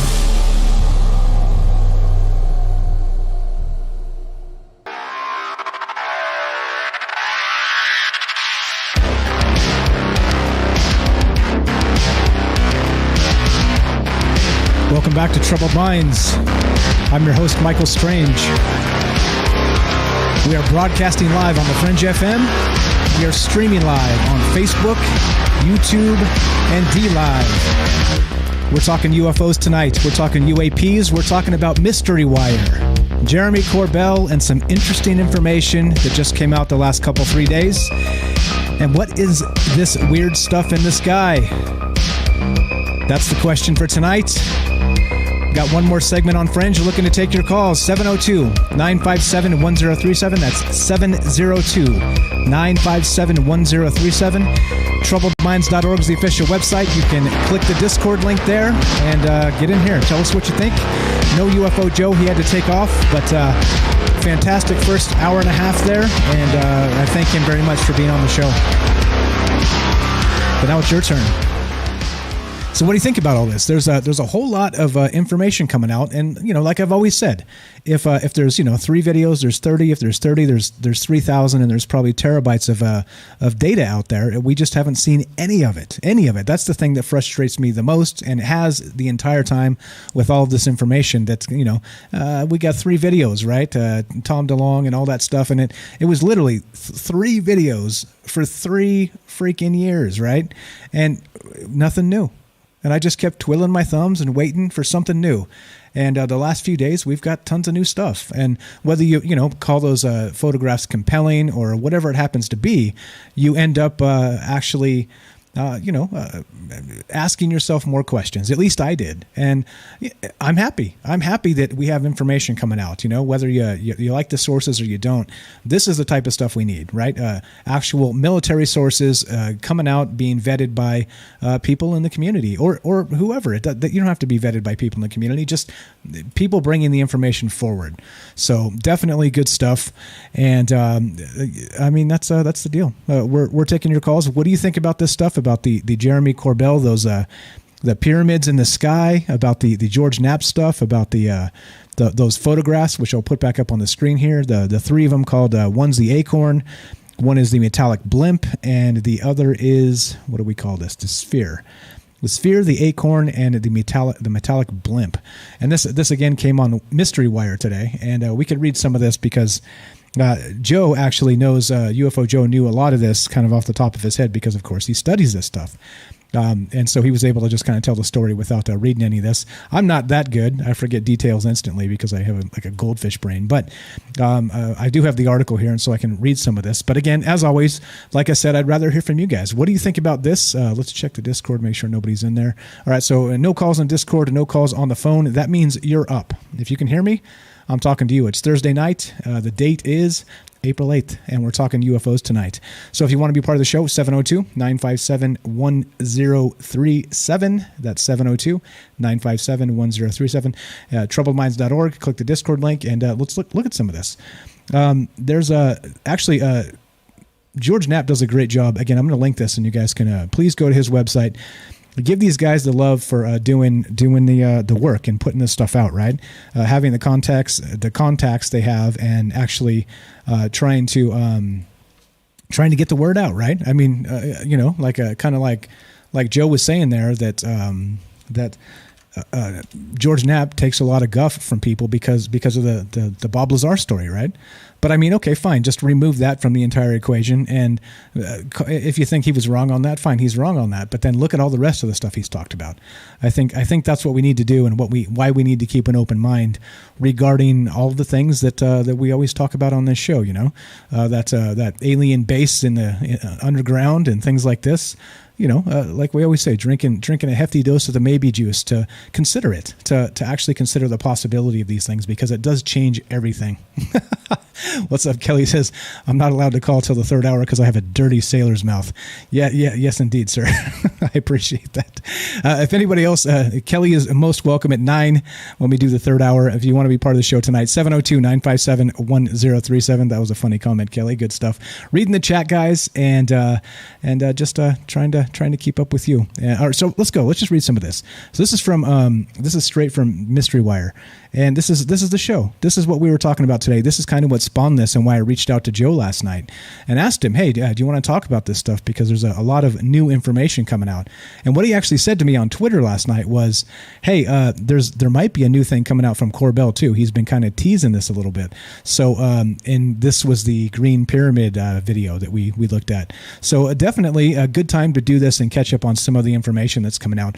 But as always, what do you think about it? Is this, again, some military projects? Is this, like Alex Jones would say, the breakaway civilization that has this bizarre technology and they're doing whatever they're doing? Is this Randy Kramer, Marines on Mars and time travel? Like I said, hey, the maybe juice. So anyway, what do you guys think this is? Looking to hear from you, 702-957-1037, troubleminds.org. I'll say it fast. This is from the Mystery Wire today. And again, if you're just kind of catching up or joining us, this is a good refresher anyway to really reset this conversation. Military and intelligence officials say they remained baffled by unusual, unidentified aircraft that have been encountered in recent years off both coasts of the United States. Many of the objects have been referred to as drones, but that is not what Pentagon investigators have been telling the chain of command behind the scenes. Naval Air Station Oceana is the center of air power on the east coast of the United States. It is a sprawling naval air station in Virginia, home to the best aviators in the world. Since at least 2004, F-18 pilots flying into the zone, designated W-72, have reported encounters with a bizarre array of unknown, unidentified objects and aircraft positioned directly in their daily flight paths. And I think that's the thing that makes this, again, a little more compelling, is we have the military sources for this stuff, right? Which again, this is, these if you didn't catch the brief on this when we were talking about these photographs, they were taken from an iPhone, but you can see in the photographs here, they were taken from the cockpit of a military craft. So clearly, like we said about, Copper Mustache called and asked about the why don't we have like the gun camera, the FLIR stuff? Why don't we have, we have these kind of crappy cell phone actual photographs? Why is there no video? And like I get it, I get it. National security and all the stuff they always talk about, right? Which is why undoubtedly they have those things and they're probably looking at them behind the scenes. And so for whatever reason, this was authorized to be released, but the actual FLIR stuff, the gun camera stuff, whatever actual radar data or footage they have is not for release, right? Not for public consumption. And that doesn't surprise me a single bit. It just doesn't. Because you would expect that if this is, this has national security implications, whether we know it, what it is, or do not know what it is, we kind of don't want China knowing where, or Russia or other adversarial entities knowing what we know about these things. So, yeah, I mean, that's the deal. And I don't know, like I said, I'm glad to see more of this. I don't know what to think about these actual images themselves, because they seem, a little bit blurry. They seem a little bit, one looks like Ultraman. You guys remember Ultraman from the old days? Like an Ultraman head, the one they called a blimp here, the metallic blimp. One has been, compared to the Batman balloon. Yeah, I think that's probably a little harsh jump into those types of comparisons. But I mean, we're looking at a photograph with our own eyes, right? Trying to describe what kind of sense these things make. So, yeah, if you're just joining us, that's what we're talking about tonight. MysteryWire.com dropped these new photographs the last 3 days, and actually this is from April 6th, so 2 days ago. And this was happening again in this the flying zone designated W-72 in Naval Air Station Oceana. So here we go. Investigators with the Pentagon's UAP task force, that would be unidentified aerial phenomenon, that's UAP, have requested that airmen try to document their encounters. Now, this one actually happened on March 4th, 2019. An F-18 weapons systems officer, the WSO, seated behind the pilot, used his iPhone to capture images of 3 different objects he encountered in the same airspace. At 3:02 p.m., he photographed an odd-shaped object. Another photo, taken close to the same time, was first posted to Twitter on May 11th, 2020, and that was this post right here, actually. This is from Blake S. Taylor Investigations at YoungGun8140 on Twitter. I'm going to link that if you guys want to follow up. But this is where this actually came from, the first one, right? And where it got the Batman balloon and all the rest of this stuff, where this kind of came from, at least the source of the information, right? But then, right, so this was posted then.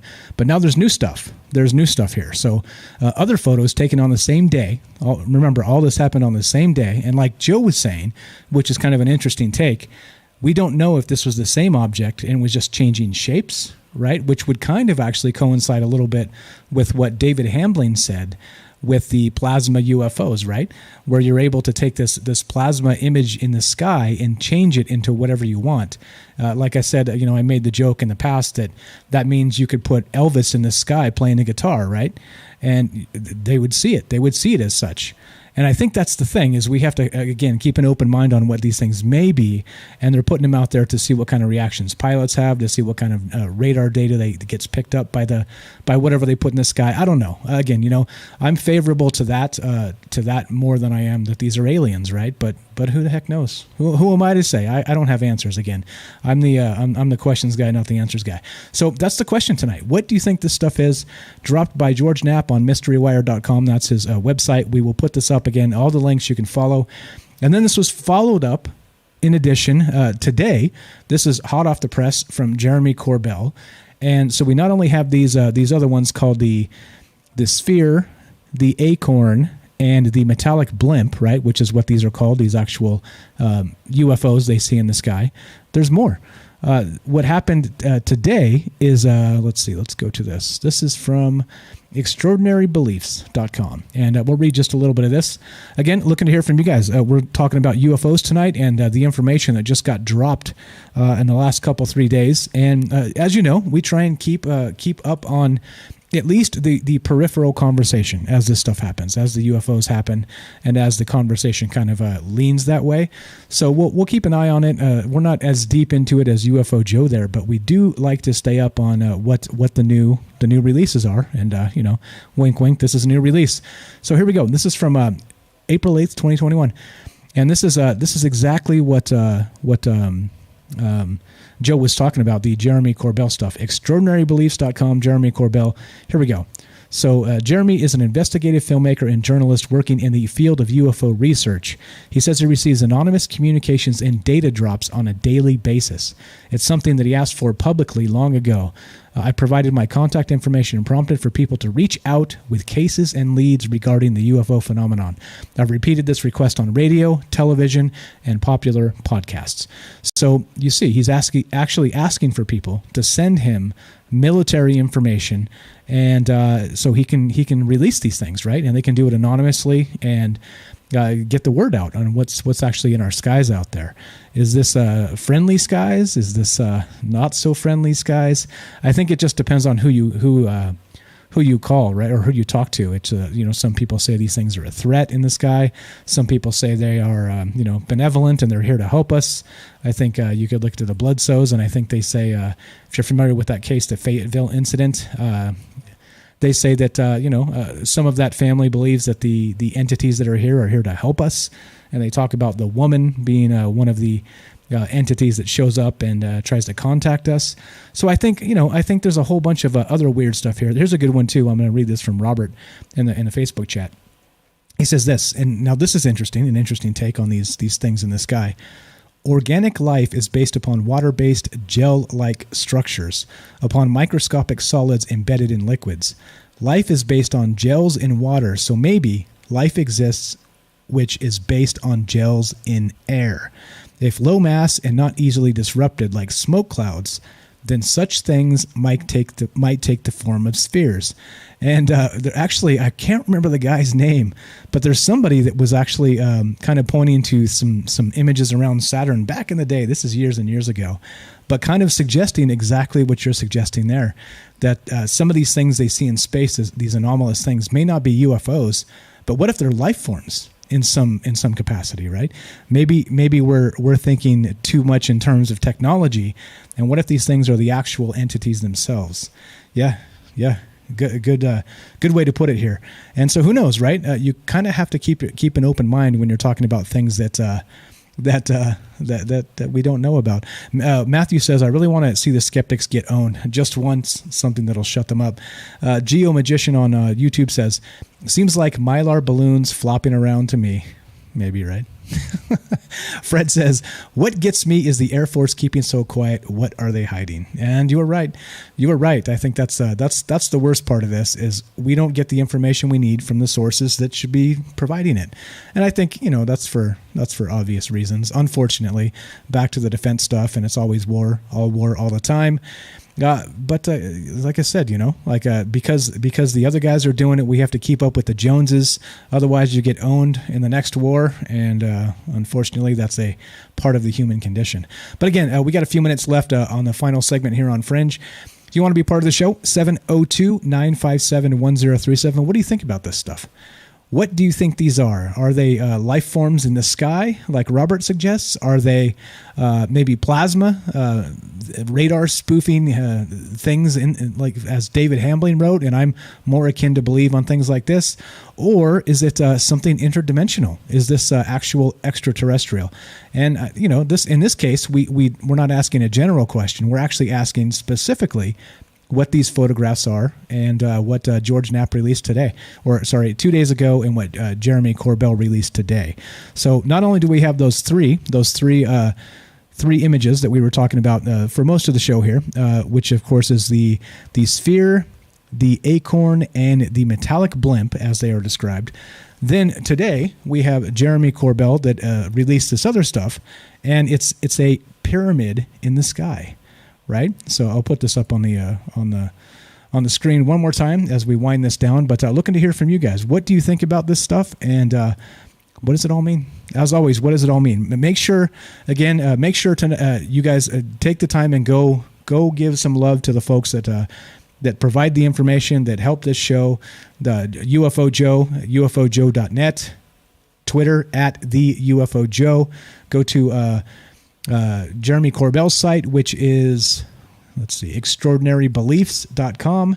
I'll link all this stuff, and then go to mysterywire.com as well, where the George Knapp stuff came from. But this is interesting, right? So we have this infrared camera, so it's kind of like got the green filter. Thanks, Kelly, for setting me straight there. But then we have what appears to be these pyramids floating in the sky, and triangles of some sort. And we've talked about the TR-3B a little bit in the past, that triangular craft that supposedly looks like or supposedly has been reported many times by many different witnesses, and some believe it's a United States military UFO. It's a craft like this, right? So who knows? Again, I'm not the answers guy. I think if you had the answers to these things, you definitely wouldn't be doing a show like this. I'd be locked away in some vault somewhere, and they wouldn't let me say a word. But what do you think it is? Like I said, a few minutes left. Love to hear from you. 702-957-1037. That's 702-957-1037. Otherwise, we'll read just a little bit more of this, and you'll get more of the UFO information coming from these sources here. So let's do that. Actually, let's look at Mick West. Now, Mick West in particular is he's one of the most, call him a notable skeptic, right? He's one of the most notable outspoken skeptics on this UFO stuff, and he's been talking about this quite a lot. And when something comes out, he immediately jumps to the case to find out what's happening with the photographs, and to kind of vet them and see if there's anything that should be believed as far as these are anomalous or not. And this is what he said on Twitter. I'm going to put it up here full screen so you guys can check it out. But Mick West today tweeted this, and he's talking about these the Jeremy Corbell video where you have these triangle in the sky, and it appears to be a swarm of them even. He says this. He's timing the flashing nav lights on a UFO from Jeremy Corbell. He says, I compared the UFO on the bottom to a plane on the top. RED marks, red marks, are the brightest flashes on both, the anti-collision strobe. He says it's a match. 1.5 seconds per flash, the UFO has the same lights as a plane. So he's suggesting, of course, that you have the same type of lights going on with this, that there's an actual a plane here instead, right? I don't know. I'm a little less apt to believe that. I mean, these are the types of things you need to do when you investigate, quote, investigate, right? And that's good. Mick West, again, he takes a lot of flack from the UFO community because he's, kind of like the debunker in chief, basically. And he's always trying to punch holes in these things as being, terrestrial explanations. But of course, as we've talked about on this show, I think if you just try and stick to one mindset all the time, you end up putting yourself at a disadvantage, right? And not being willing to change your mind, in my opinion. So anyway, like I said, a couple minutes left. What do you guys think about that? About the timing the flashing nav lights, and they say they're exactly 1.5 seconds per flash. Do you think these actual things from the Corbell video are worth talking about, or do you think, as Mick West suggests, these things are simply airplanes? I don't know about the airplanes. I don't know about the airplanes. What's up, Tam says, I still haven't seen a UFO. I'm so disappointed. I think Stephen Greer, I think he's got an app for you. I think you can download the app and then you get to see UFOs or something. I don't know. I forgot to ask UFO Joe about Stephen Greer. But anyway, okay. So we're as we wind this down and get to the last bit of this, again, right? It pays to keep an open mind. Be skeptical and keep an open mind. As difficult as that sounds, it sounds like they're two contradictory things. I don't think they are at all. I think as you collect more data and start to learn more about things like this, the things that we're saying, and get new data, new information, I think that we should be willing to change our minds if something comes that we kind of talked about in a different light, maybe not too long ago. So I don't know, just keep an open mind, be skeptical, don't be fooled easily, but don't be so willing to try and explain things away as airplanes when they clearly don't look like airplanes. You see what I'm saying? Yeah, there's an app. There's a Stephen Greer app. We'll talk about that as we finish this up. So anyway, as we're done here, this is the last segment on Fringe.fm. If you want to continue listening to the show, we'll be 1 more hour on YouTube, Facebook, or D-Live.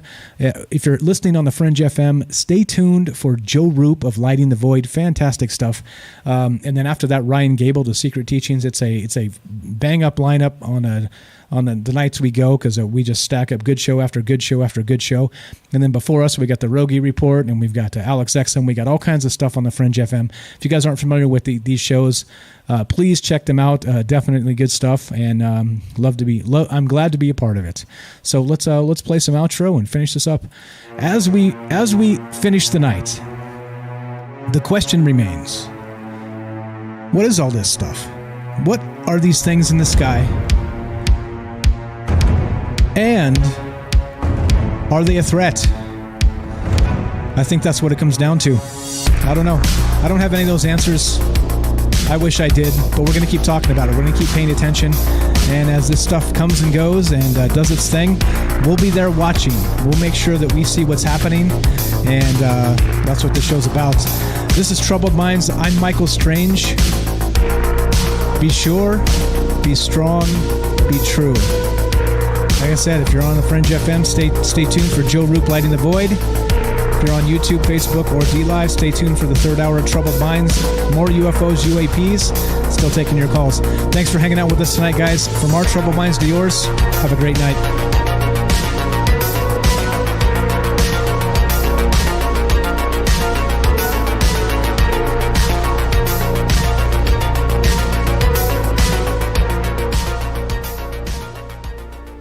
This is Michael Strange from Troubled Minds. Did you hear that scientists recently discovered radio waves coming from Proxima Centauri? Well, I cannot confirm nor deny. We are broadcasting from that neck of the woods. You are listening to KTLK, The Fringe FM.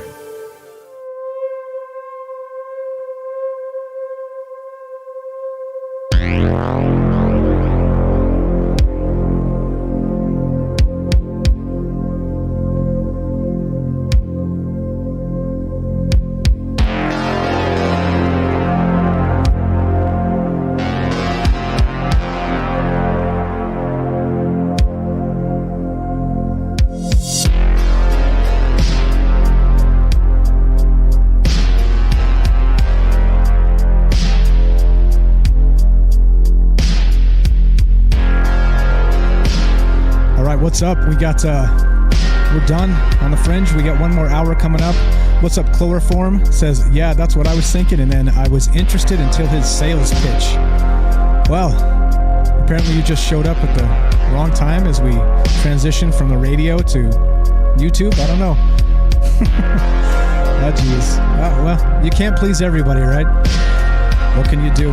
What can you do? Oh, well. All right. Now, here's the thing. 1 more hour. Looking to hear from you guys. You want to be part of the show tonight? We're still talking about these UFOs in the sky. UAPs, what are they? You saw the photographs. I put the links up, and we're still talking about this. If you have a take on this, Robert had a good one there. Maybe these are actual life forms in the sky. Give us a call. Love to hear from you. Transparency is an important part of this show. 702-957-1037. Click the Discord link at troubledminds.org. That's the official website. You can be part of the show that way. Quick 2-minute break. Tuck the kids in bed. Top off your drink.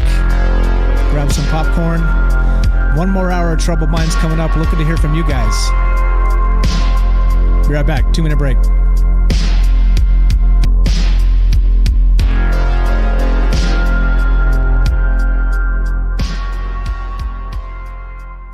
Okay, welcome back to Troubled Minds. I'm Michael Strange, and I'm me, you're you, and together we are us. We are us. And the more information we get, the more hot takes on this stuff, the more, cerebral, the more, again, skeptical and open-minded, right? Kind of at the same time. You need to be able to do both. Kind of like we've always said when we started this show, you kind of have to be able to keep your feet. This is an old Frank thing, like he used to say back in the day. You have to be able to live in a few different worlds, right? You have to be able to understand that maybe these things, some of these things are true. Some of these things are, the breakaway civilization aspect is that maybe the elites have, commandeered some sort of exotic propulsion and, or something like this, some sort of game-changing technology. And they're using it to move away, to maybe go to Mars or go to wherever it is that they're trying to go. And it seems outlandish, it seems ridiculous, but there's people that have been saying this for quite some time, that the actual technology that's out there is not what they're telling us. Is that, DARPA, like Annie Jacobson, 30, 40, 50 years ahead of us. And so, if let's say that like a exotic propulsion technique is, just a few years away, then they've already had it for a long time, right? Meaning, in the commercial sector. So I think that's the thing. And that's what we're talking about tonight. You got to be able to kind of realize that, and then realize that the real world and also consider that we might be fooled, This all might be like a huge psyop to, throw off the Chinese or the Russians or whatever it is, right? They make them believe that we believe there's UFOs when there's really not because, there are technology. You see, there's like this whole mind screw backwards type of thing going on. And again, what's up? Chloroform's good. Thank you for clarifying. I didn't mean to jump down your throat there. But okay, let's go. We got a couple phone calls. Let's go to this. I love to hear from you guys tonight. 702-957-1037. Sherry says they want us to see them. And it sure seems like it, right? It definitely seems like it. I think that's a good take. All right. Kelly says, go roll a Jaybird and get ready. All right. Perfect. Let's do it. Let's go to Kelly. Let's go to Kelly in Colorado. Hello, my friend. You're on Troubled Minds. How are you tonight? All right. How you guys doing, man? Peace to the family.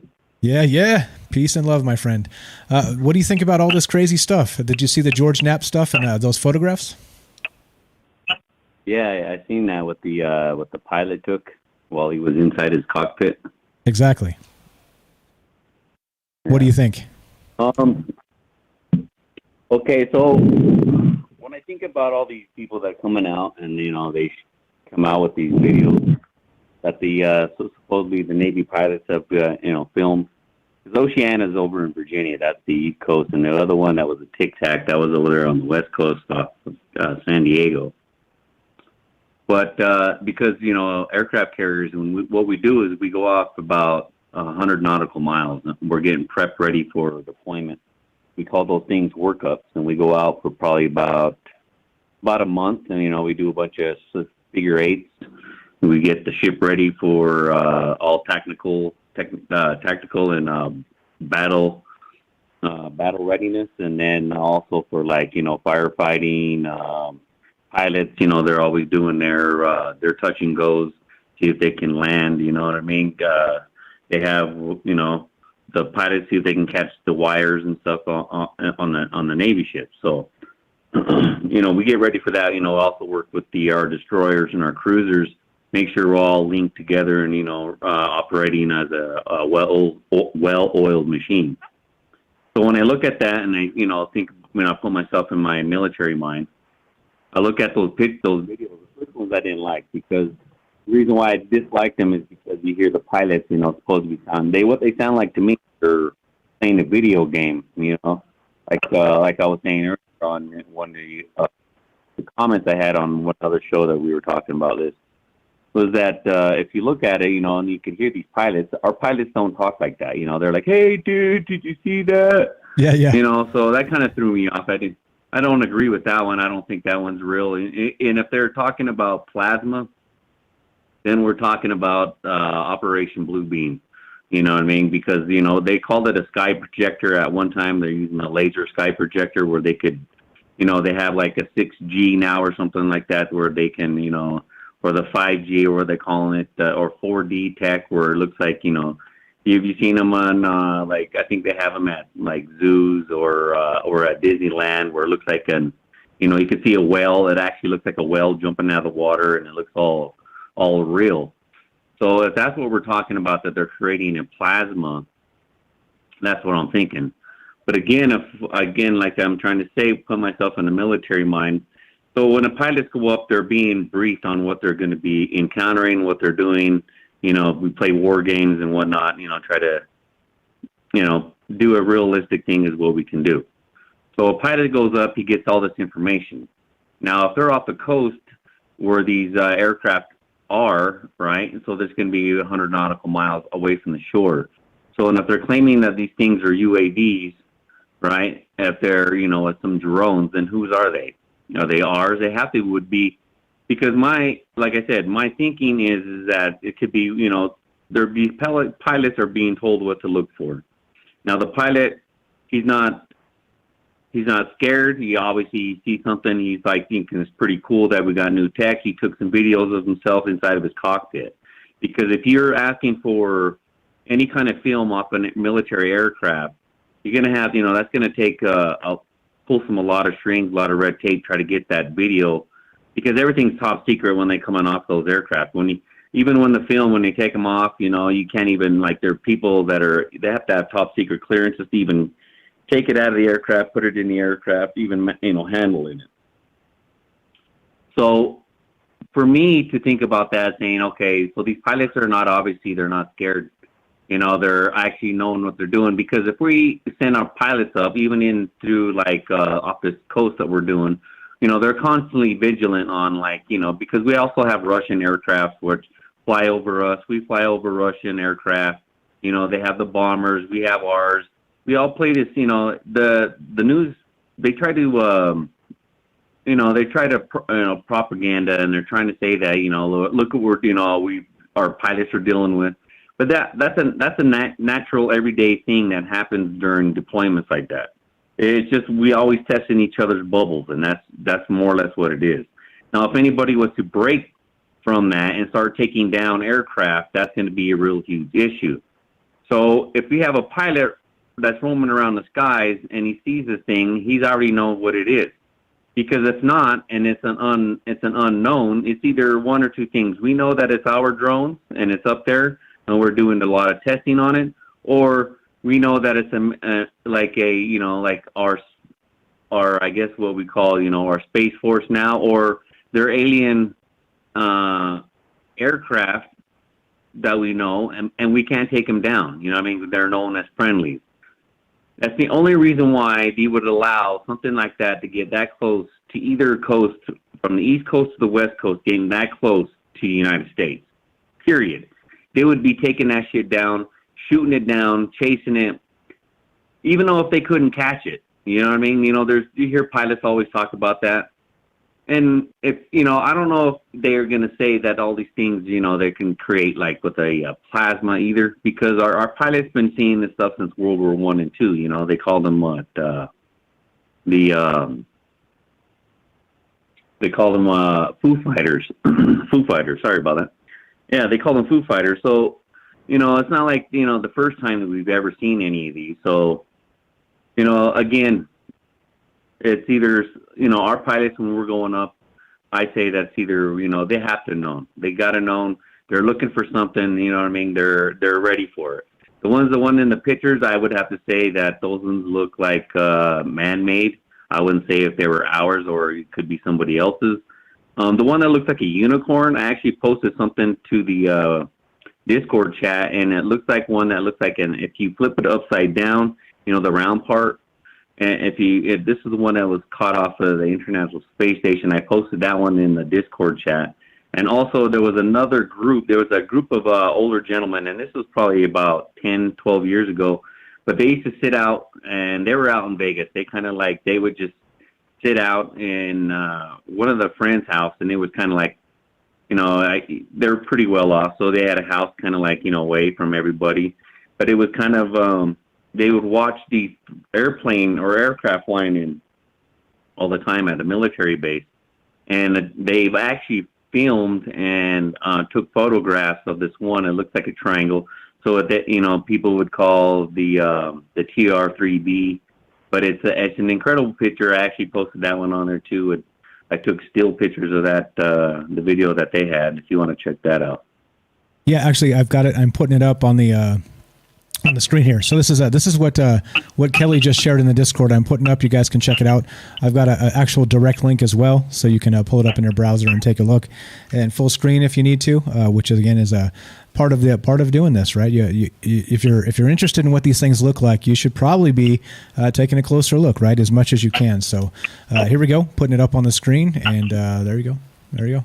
It is up, and it looks like what is this thing? Like it looks like a triangle with like a contrail, right? With a chemtrail. Oh boy. Yeah. Because it was actually, you know, they were saying, you know, because they have binoculars and all that stuff, so they were just like a bunch of guys sitting out there, you know. I think some of them were ex-military, but you know, they lived by a military base. I think it was, you know, out there in the desert where you're at, but I couldn't really remember the exact same story. But yeah, but that's what they filmed. They filmed that. You know, there's a Project Aurora is one of them that they claim that that TR-3B was. You know, that's kind of a more of a triangle shape, kind of like that one. The TR-3B, there's different designs that, you know, see people say instead of like sharp corners or more round. That could be it. You know, the anti-gravity proportion. Like I said, though, for anything that's anti-gravity, it really doesn't matter what shape it is. So if we're still using a shape, even if it is a triangle, like the bomber that we have, the B-2, and our fighter, the 115, I believe it is, you got to understand that some of those are actually have to have some kind of propulsion from the back end, because if you you know, because anything that has to have something like that using a propulsion of an engine has got to have a thrust. Now the ones that they're saying that, you know, that you could go Mach, you know, from 0 to Mach 15 and something. Again, that's got to be something that you know, that like I said, I looked into as well. It's the same like your UFO Joe, but yeah, it's you know, it seems like they had, you know, they're saying they kind of look like they're what it is like they're opening a portal, so it's being sucked forward instead of pushed from the rear end of it. But yeah, you know, again, I disagree with a lot of people who would think that everything that came out was, you know, man-made, that it was ours, that, you know, it's been always our technology. Like Dr. Greer and some of these people have, you know, come out, because I just from all the stuff that I've read and all my research, I would have to say that's a negative, because these things have been around for thousands of years, if not millions, from all the time frames of all these ancient technology or these ancient cultures have talked about. I think they're much older. The planet's much older when everybody talks about. You know, you have the flying vimanas from, you know, ancient India. Yeah, you also have, like, in Baalbek, Lebanon, which is, Baalbek is actually called, you know, the literal meaning back then was the landing place, where, you know, they talk about fire and rockets. They were landing, coming and going, kind of like Tesla's rockets now. What's the name? Elon Musk. And like his rockets, they can land and take off or be reusable. You know, you look at all this other stuff, you know, what he's drawn on the cave walls, carvings, you know, the ancient technology, the art, and, you know, just the plain artwork of wall building of these different shaped walls. We can't even accomplish the same stuff now. I mean, and this is worldwide. So for me, saying even like, you know, like even in the Bible, if people want to go that way, you know, it's even in the Bible, like Ezekiel and the wheels, and he has wheels within wheels, and then he actually talks about a creature that was on the outside of it, you know, it had like 5 faces, and he explained it. You know, he even says it looks like beryllium, which is a metal. So yeah, I mean, these things have been around for, and you can't really say where they're from. We, you know, a lot of, you know, there's speculations, you know, you could say like, yeah, you know, if you go with the Sumerian, which, you know, he claims to where it was the Anunnaki off of, you know, planet Nibiru, or you can go by what the ancient structures that people built, like the Seven Sisters of, the Pleiadians, or even, Orion's belt, and those star systems. But whether you want to go, whichever you want to go, again, like I was talking about, ancient talk and his things, he says that he claims, the way he explains it is they're from a different vibration. So if you could either say vibration or, that to me is telling me it's a different dimension. But it's something even then too, like even wrapping our human mind around that with even physics, you can even say that just that alone that's incredible. We have no idea what we're doing. We're still kids, little babies crawling. You know what I mean? Just probably came out the womb compared to what's going on in the outer space. Yeah, for sure. Time space. For sure. So. Hey, you want to hang on a little longer? We got a call behind you, so up to you. I'll keep you on if you want to stay. Sure. Why not? Okay, stay put. Don't go anywhere. Let's get. This is. I can't remember. Welcome back to the show. This is somebody from Oregon. I forgot your name. Is it Gregory from Oregon? Matt. Oh, Matt. See, I'm terrible. I'm terrible with names, man. A couple times we'll get it. How are you? What's on your mind tonight? Sorry about that. How's it going? Can you hear me? Sorry. Go ahead. I can hear you. Yeah, we can hear you. Can you guys hear me? Yep. Okay, cool. Okay, so we're talking about aliens. Let's drink some maybe juice while I set up the story. So I lived in a place by Air Force Base. I'm not going to say which one, but like a big Air Force base. So I'm used to seeing like the planes, like the regular jets and ships fly over my house all the time. Like we go see the Blue Angels perform, and so I knew kind of what I was looking at.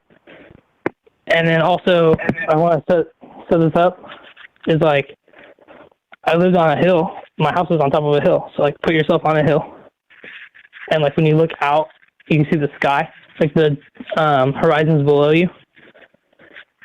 So I could see the sky without looking up. So I had like more probability, I guess, of seeing things. And so like I kind of want to like experiment with you guys. Like if you live in a neighborhood and you go outside or look out your window, you probably see like a tree or your neighbor's house or like a fence. And you have to like go outside and like look up in the, like tilt your head back to look up in the sky. And so I'm thinking like what I'm getting at is like an alien UFO could be flying over your head right now, but you're not looking up. Yeah, that's true. That's true. And so for me, you were completely right. Okay. So I don't live on a hillside. We live in a valley, and there's mountains around us. So unfortunately for myself, I actually have to crane my neck and look up. So you're totally right. If it was more kind of in our... so go ahead. Yeah, so go do that, guys. Like go out there, go outside, look up. Like you're not going to see a UFO if you're not looking up, right? Yeah, exactly. That's where they're going to be. Yeah, so picture yourself on a hill and you're looking out, you see the sky. People will come over and watch the meteor shower because you don't have to look up. You can just look out. So I'm looking out and by this Air Force base and dawn, like morning, I'm getting ready for work, doing my morning thing. And it's like the sun isn't up yet, so it's dark, but the sun's coming up. And I'd see like stuff coming like back to the base. And what I think it was is like they would go out and like do whatever they're doing, and then they come back to the base before the sun came up. And like they're like cloaking devices, and it's like there might be like we're talking about like they could look like other things, but it's like I think maybe like the sun coming up or like some sort of weather phenomenon can like break or like disable their cloaking device, and I could see them for like that time, so they come back. And I'm talking about like I'm not saying it's aliens, but it's like I'm saying, you know, whether it's us and like an Independence Day, like reverse engineered, like we found a ship and like reverse engineered it and we're playing around with it. So there's a difference between like that and like, you know, a legit alien, like a little green man got on a ship, flew his ship billion light years to us. There's a difference, right? Yeah, there's definitely a difference. So yeah, go ahead, between those two things. So yeah, so like it's our stuff, and so we're talking about like in June they're gonna say whatever they're gonna say, and it's like tomorrow. Go ahead, Kelly. And yeah, so in June they're gonna say something, and it's like I think that it's like, you know, enough people have seen it, and we live in a time where we can like bust out camera phones, like you have a phone in your pocket, you can take a picture, and enough people have seen it where they're kind of like, we got to give them something. Right. Yeah. Exactly. And so they're gonna tell us.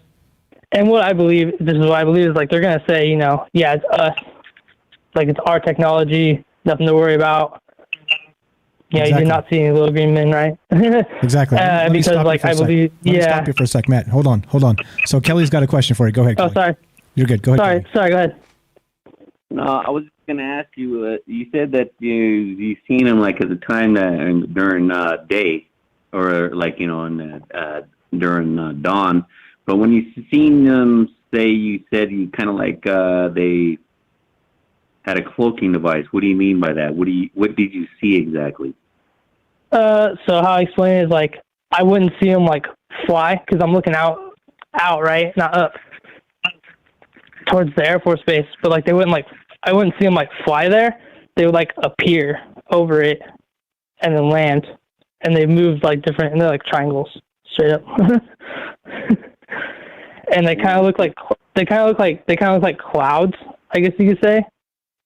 Okay. Like, but they're like straight triangles.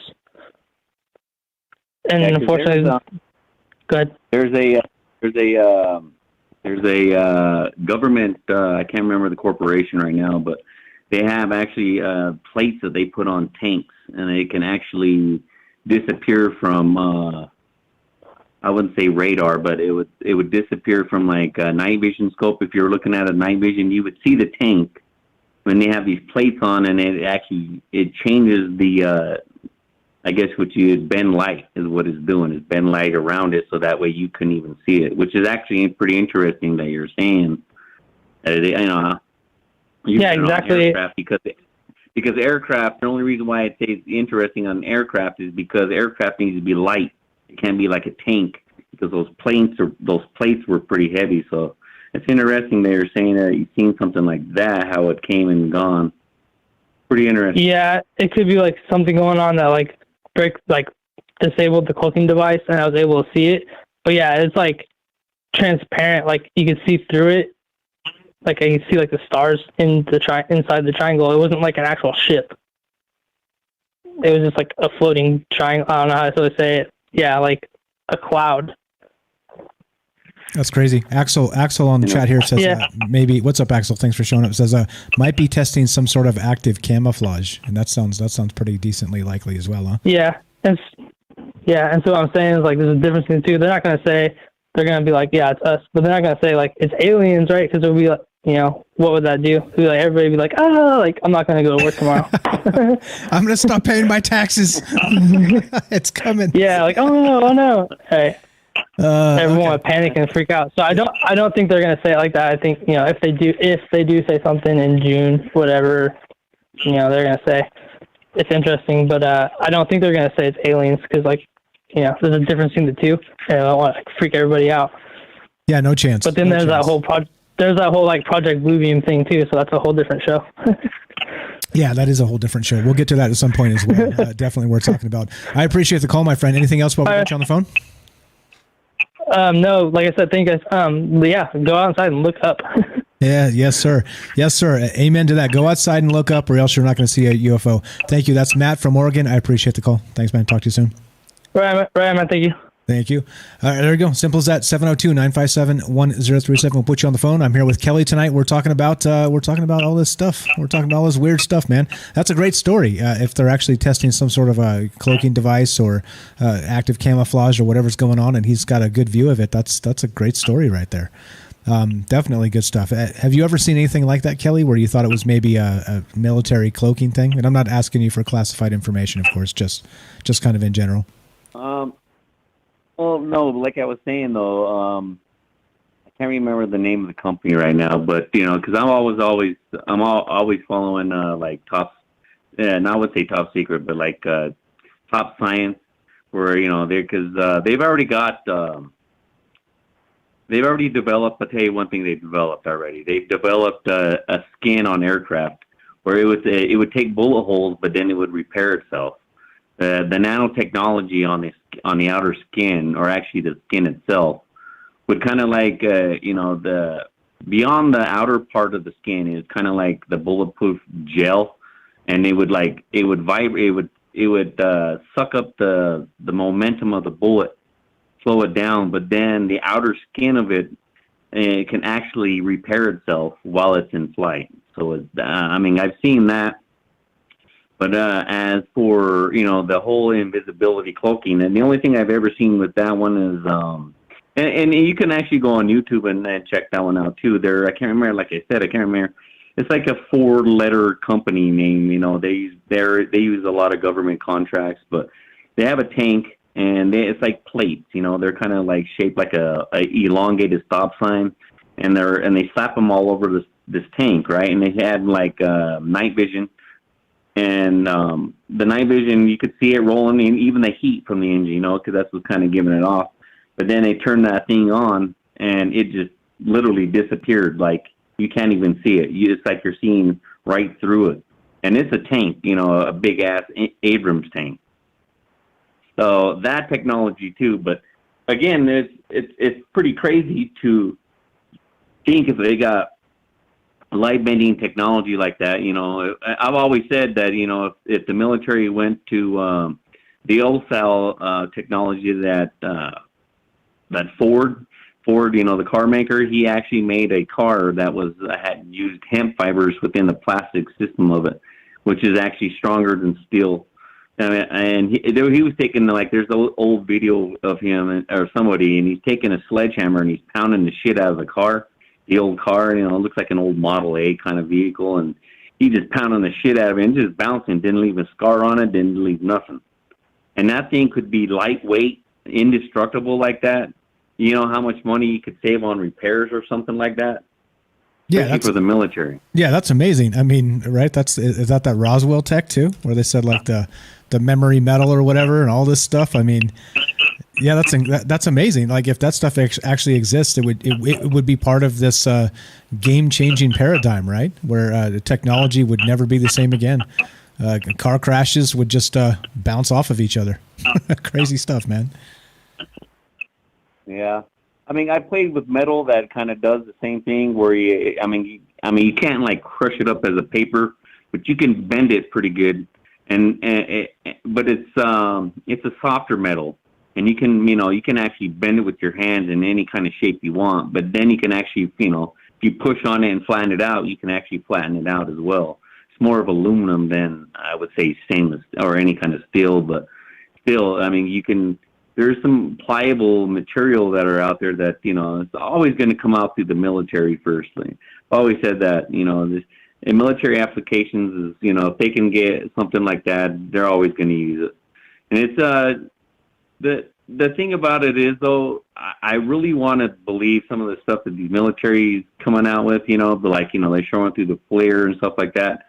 But the thing about it is I want to see the whole video, because they're flipping through, because those cameras, I tell you, on H-60 helicopters I worked on, they had we use those on aircraft carriers and everywhere. But the H-60s that we use, they had the flare on the front, right? And they weren't always used. You'd actually have to attach them and help these guys in another shop, the ATs, attach them to the aircraft, and they would hang on the bottom. Some of them, the old style, would sit on top of a platform and then look around. The newer ones, they hung underneath the platform. And, we had to go do testings on them. And I was in there a few times where they were flipping through. So they could go to, like, night vision, to, like heat vision, where it's just plain heat. It's just weird looking. It's a weird looking screen. Then you have the night vision again, and then you had like the FLIR, so everything. And then you can actually flip it towards, you could see like it's a real camera, like all color, and then zoom in. So we were zooming that shit in, just messing around. We zoomed it. The guys are like on the flight line. That's like, I'm talking like a couple miles down, so it, even to like a quarter mile, and that thing kind of zoom in on a quarter, so I'd like to see all the film if those things are real, because I just don't want to see, like I said, the FLIR screen or the or the night vision, because that you can get some, video games that look almost completely real with some of that stuff. Exactly, yeah, and like you said, like there's just a lot of stuff that kind of comes out that it just seems like it doesn't match with what would be, like actual extraterrestrial stuff. Like you said, with those FLIR videos with the initial Tic Tacs and stuff. Like you said, like the audio there seemed a little bit not right. They're like, "Whoa, bro, it's a fucking UFO," right? I mean, they literally said that in the video, and you're like, does that really go on in like the naval aviators type world? I would imagine probably not. No, I mean, especially okay. So this is the thing. So like when I look at some of those videos, okay, when the first one came out, I was like, okay, maybe. But then the other ones were the pilots of Tic Tac, or the other one they called, and they were like, "Oh, dude, did you see that?" Oh, laughing and like they're playing a video game. Now, if you do that around, let's say San Diego Naval Base, right, where I was at, North Island, you do that on the tower, you're gonna go up and see the captain of the base. You don't fuck around like that shit. Those got to be open waves, because number one, you also have the airport, the San Diego airport that's right next to it. So those waves all got to be open and clear. You can't just be fucking around, the way they were talking, like dude, and laughing and all like, "Did you see that?" Like, no, it's got to be, they're professionals. They might be young men, you know what I mean? Because there are a lot of young men that come out of college and then go into like Naval Academy.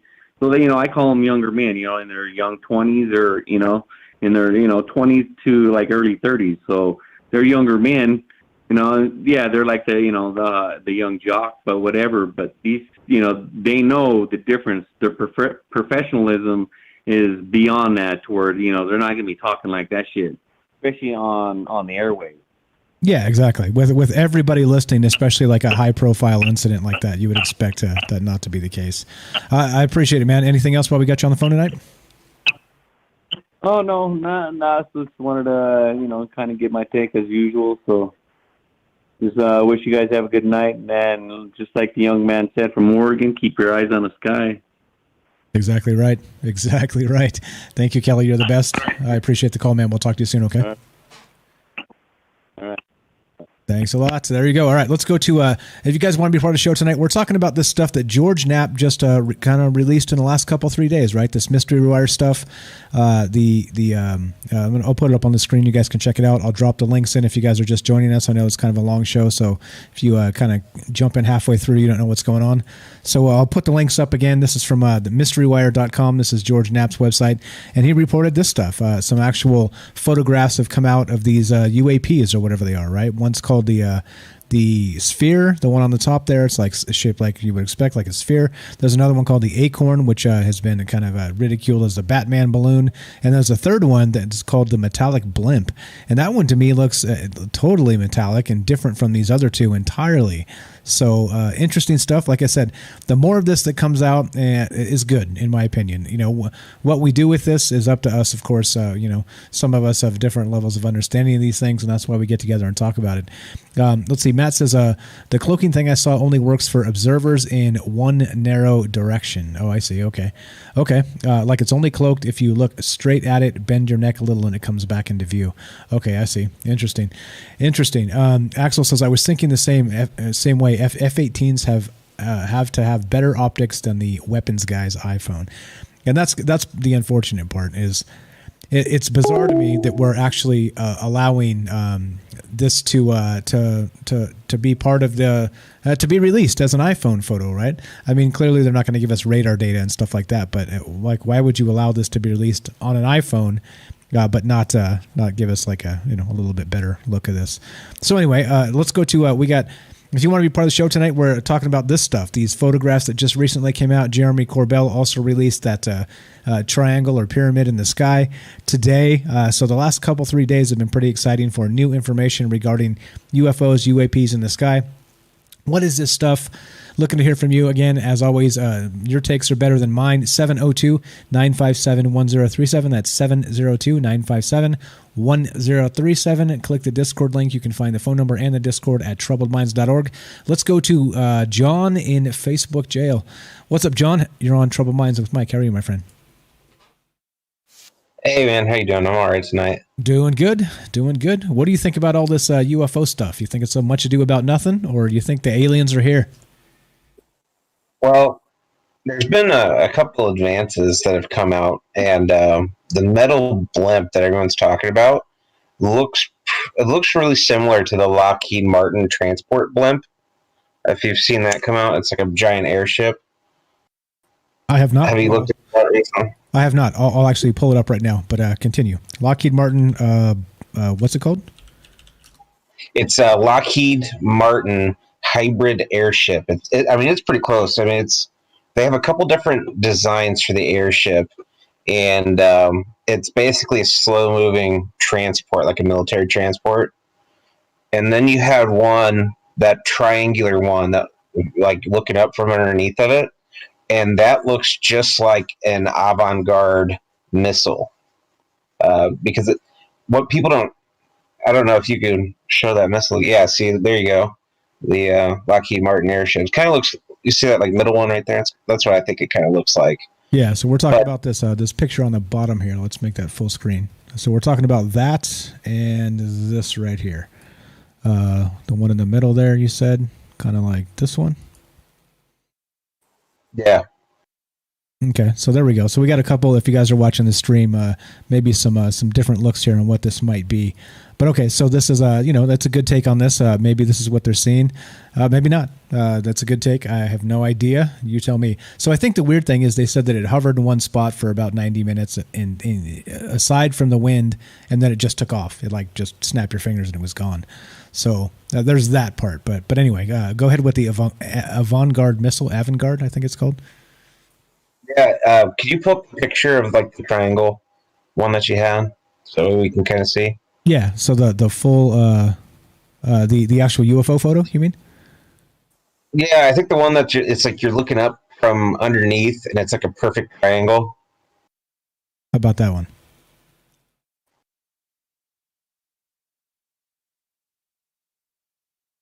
Like the acorn. They call that one the acorn, I think. It might have been. I'm not quite sure. Oh, I got you. This one. This is the one that Kelly shared, actually. So this was not the George Knapp shared today. This was one that Kelly shared in the chat. But yeah, so I know exactly what you're talking about. But go ahead. I got his Kelly's image up there.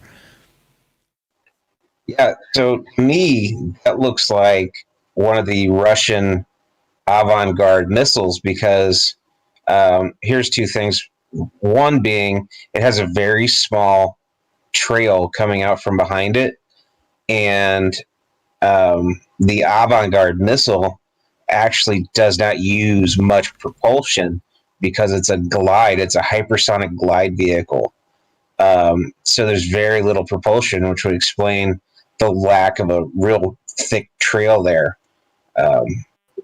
If you look at the picture, I think I sent you a couple, but the avant-garde missile, there it is right there, and that is a nuclear missile capable of going 27 times the speed of sound. So it would cause a wake just off of the air displacement that's behind it.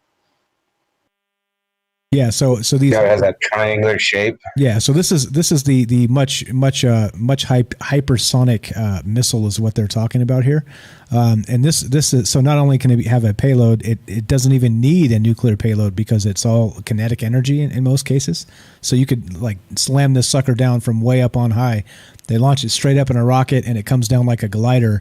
And it's so heavy and dense, just the kinetic impact of this thing hitting the ground would be even equal or similar to a nuclear blast in some cases. So, yeah, that's what this is. That's what this technology is, as far as I understand it, just as we've talked about this in the past. But, yeah, I mean, but you're completely right here. I think given this triangular-like thing, it looks like that's what it might be. And the way that the technology does work, it goes up in a rocket, rocket breaks apart, this thing unfolds out of it, and then they're able to control basically where it lands, right? And it's ugly when these things hit. Mach 27 and super, super heavy and dense. That's bad news. and it carries a 2 megaton warhead on the top of it just for extra punch. Right. Now, with all the posturing that's happening in Crimea, I think that they might be kind of showing, a little support there.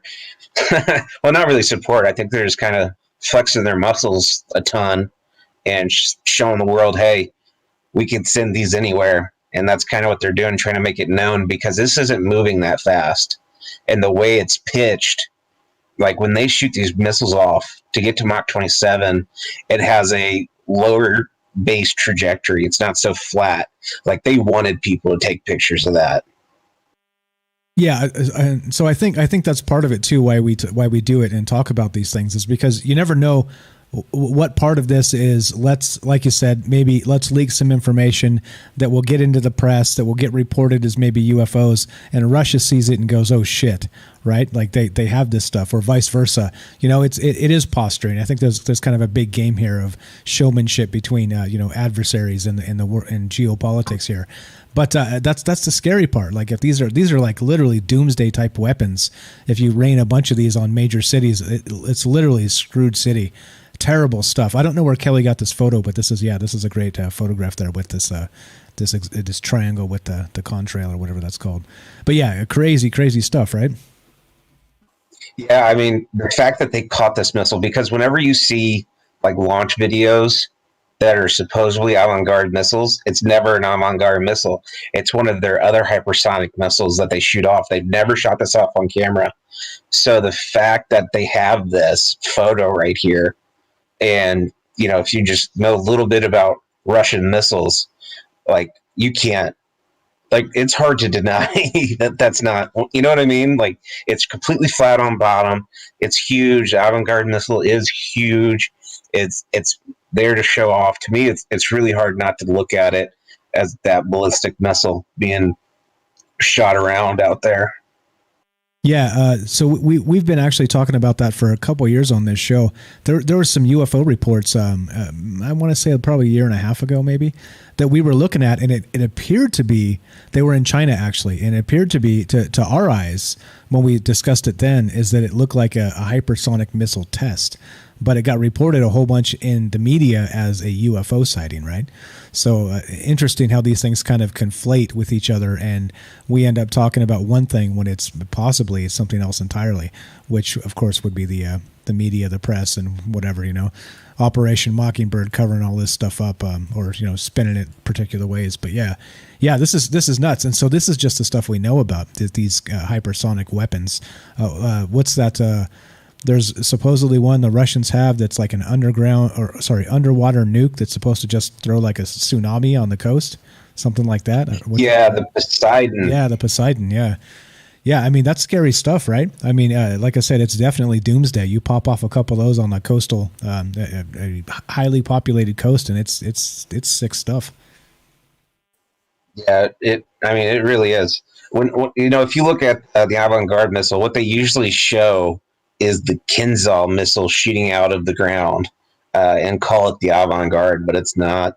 And I think I sent you a picture of the Poseidon missile that they have now, and it's on most of their subs. One of them is the Magadan, has 6 Poseidon missiles, and is in the middle of the Pacific right now.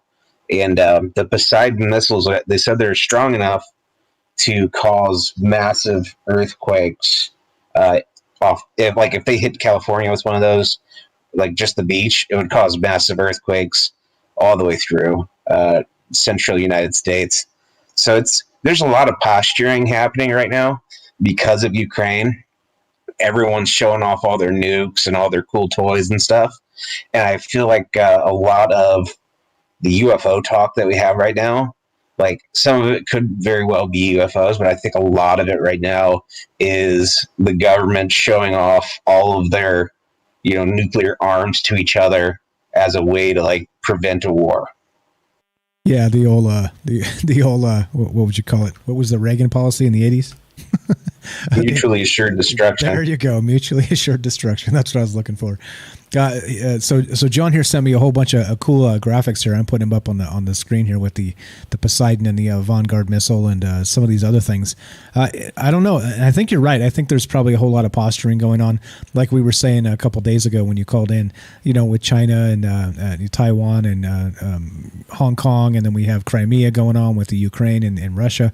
I mean, there's a lot of possible takeovers kind of on the table here, and it's going to test the will of some people. Let's put it that way. And I don't know if that's necessarily a good thing, right? So, as always, be wary, keep your eyes out there on what's going on, and don't believe the media, all that good stuff. Fantastic call as always, John. Anything else while we got you on? No, man. I'm just going to keep watching and see what happens, and if I see anything, I'll tell you. So keep in communication. I appreciate it. You know where to find us. I know where to find you in Facebook jail.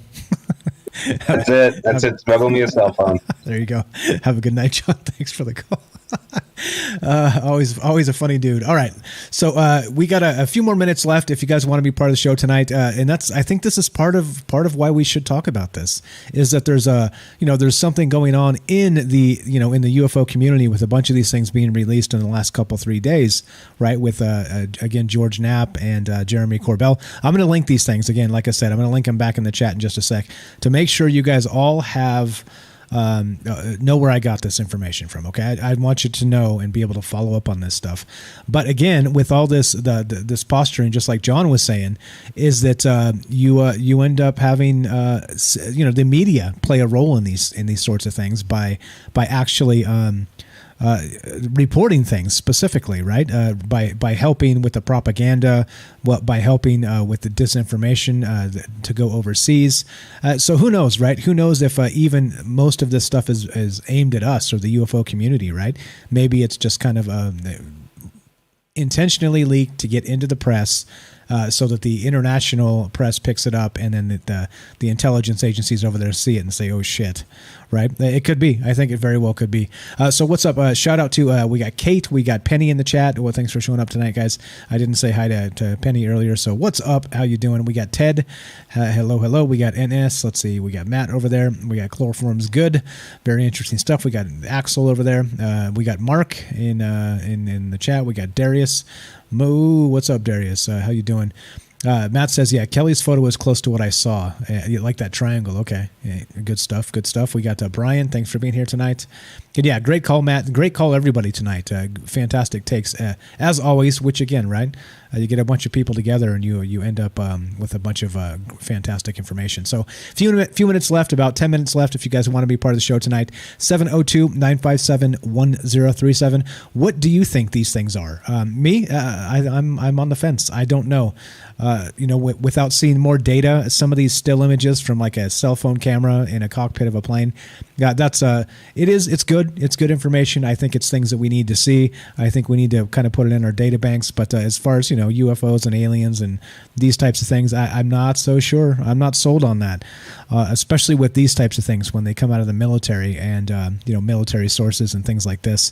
It asks, there's some questions that need to be asked regarding the George Knapp stuff, right? Just specifically that he got this information from his contacts, which is all fine and well. So if it's been approved for release, why are we again releasing cell phone footage from the cockpit of a fighter jet? I think that's really one of the questions here. But and then why do these things look so incredibly different, right? One looks spherical and you can almost kind of see through it, right? Translucent a little bit. This one that looks like they call it the Batman balloon facetiously, but this thing they call it the acorn in this article. This one is not. It's not translucent in any way. It's opaque. You cannot see through it. But neither of those look metallic. Okay, but then the bottom one, the metallic blimp, this thing looks incredibly metallic. This thing looks like like I said, that anybody watch that old show Ultraman? It looks like Ultraman's head to me. right? You guys remember that thing where he did like the cross with his arms and shot like the soap suds? They were supposed to be lasers or whatever back in the day. There you go.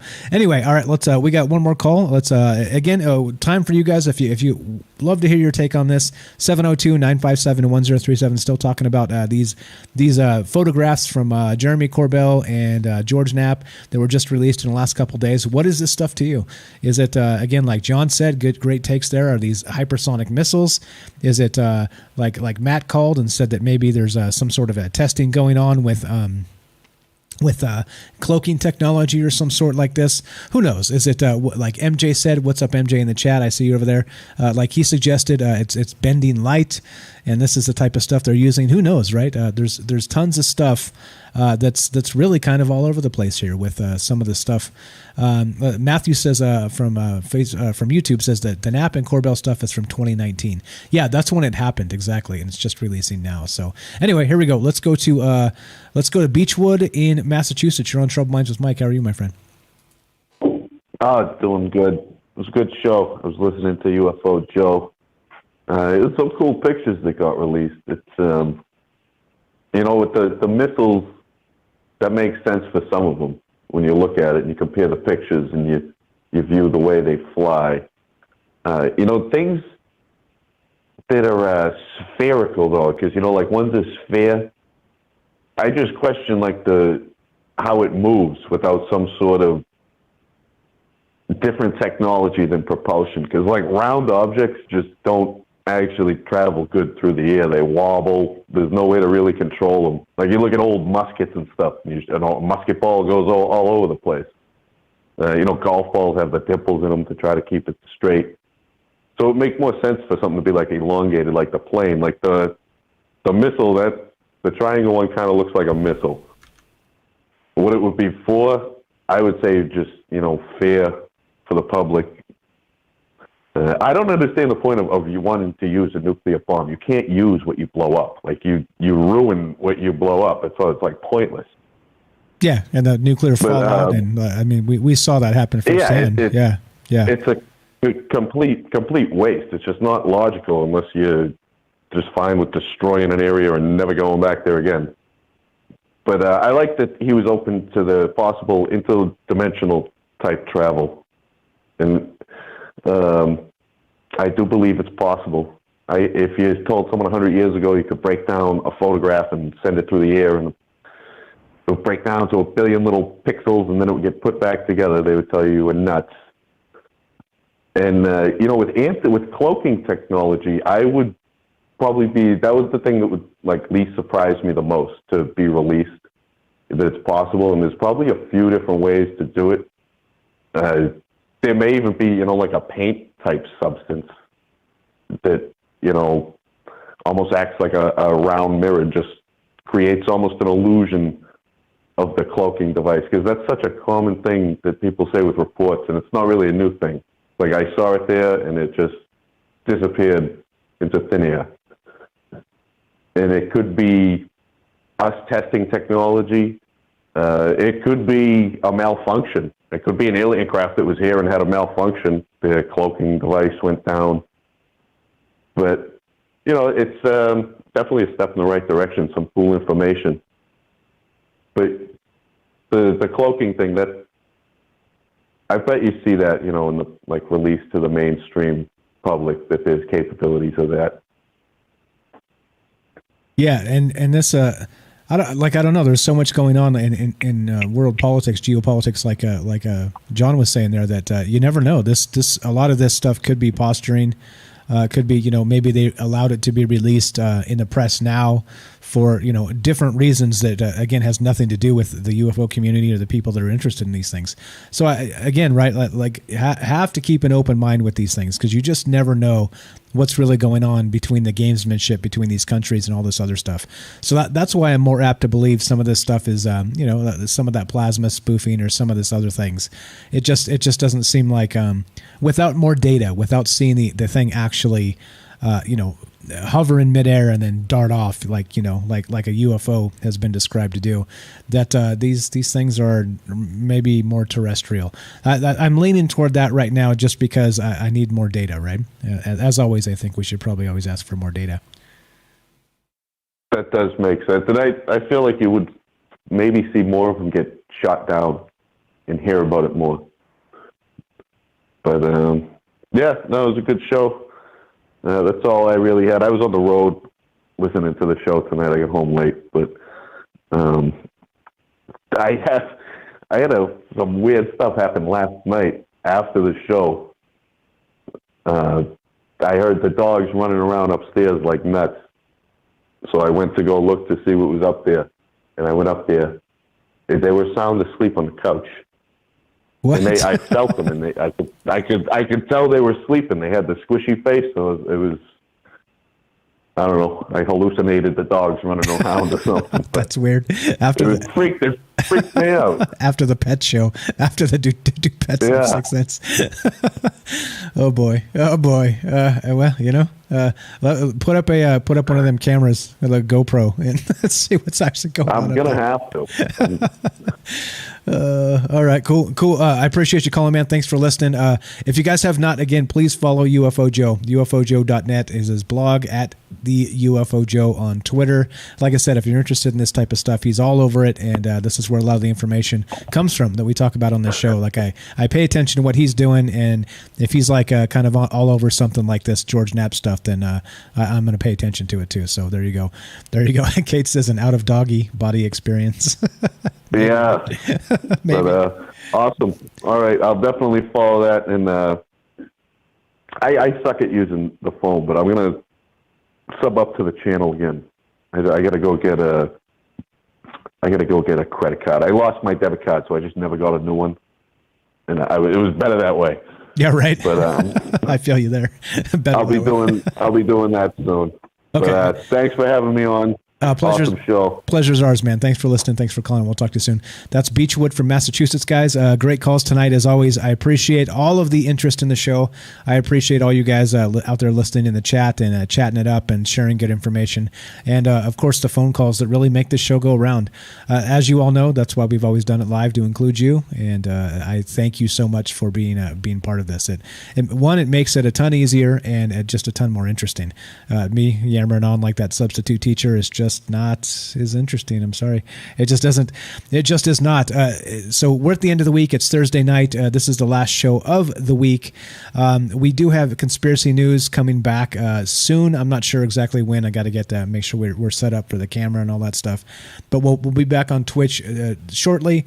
And then I'll announce all that on Discord. So if you guys want to be a part of this and know what's happening at the very latest, join the Discord. Go to troubledminds.org, click the Discord link, and get your ass in there. Lots of great people sharing lots of great links and all kinds of stuff. Join the Fringe Discord too. Lots of good stuff going on in there as well. Fringe.fm/chat, and that'll take you directly there.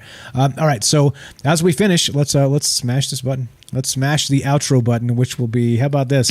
Let's do that one. Turn it down a smidge. And all right, so at the end of tonight, this is Troubled Minds. I'm Michael Strange, and this is what we do, right? We get together and we pay attention to the news and try and stay up to date with what is actually happening out there.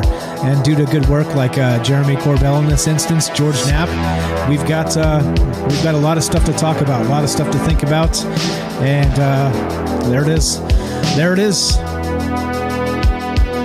Reading the chat, catching up. Let's see. So we'll possibly do a Friday show, looking to add one. And for people that are subbed up, we'll do like a private show and do like an extra show per week for the people that have subbed up and actually sending us some cash money for the month, like you guys have done on Twitch and some other things. So we'll get that set up, and it's coming. All that stuff's coming. Like I said, I'm working on the website. Lots of stuff to do. I only got two hands. Thanks, guys. Thanks for hanging out. Thanks for being here. We'll talk to you soon. Have a fantastic weekend. Do all the things. Share the show. Leave us reviews if you can on iTunes. That does help a lot. For all the people, we have thousands of people listening to this show. I see the downloads, thousands and thousands of people, and we only have like 35 iTunes reviews.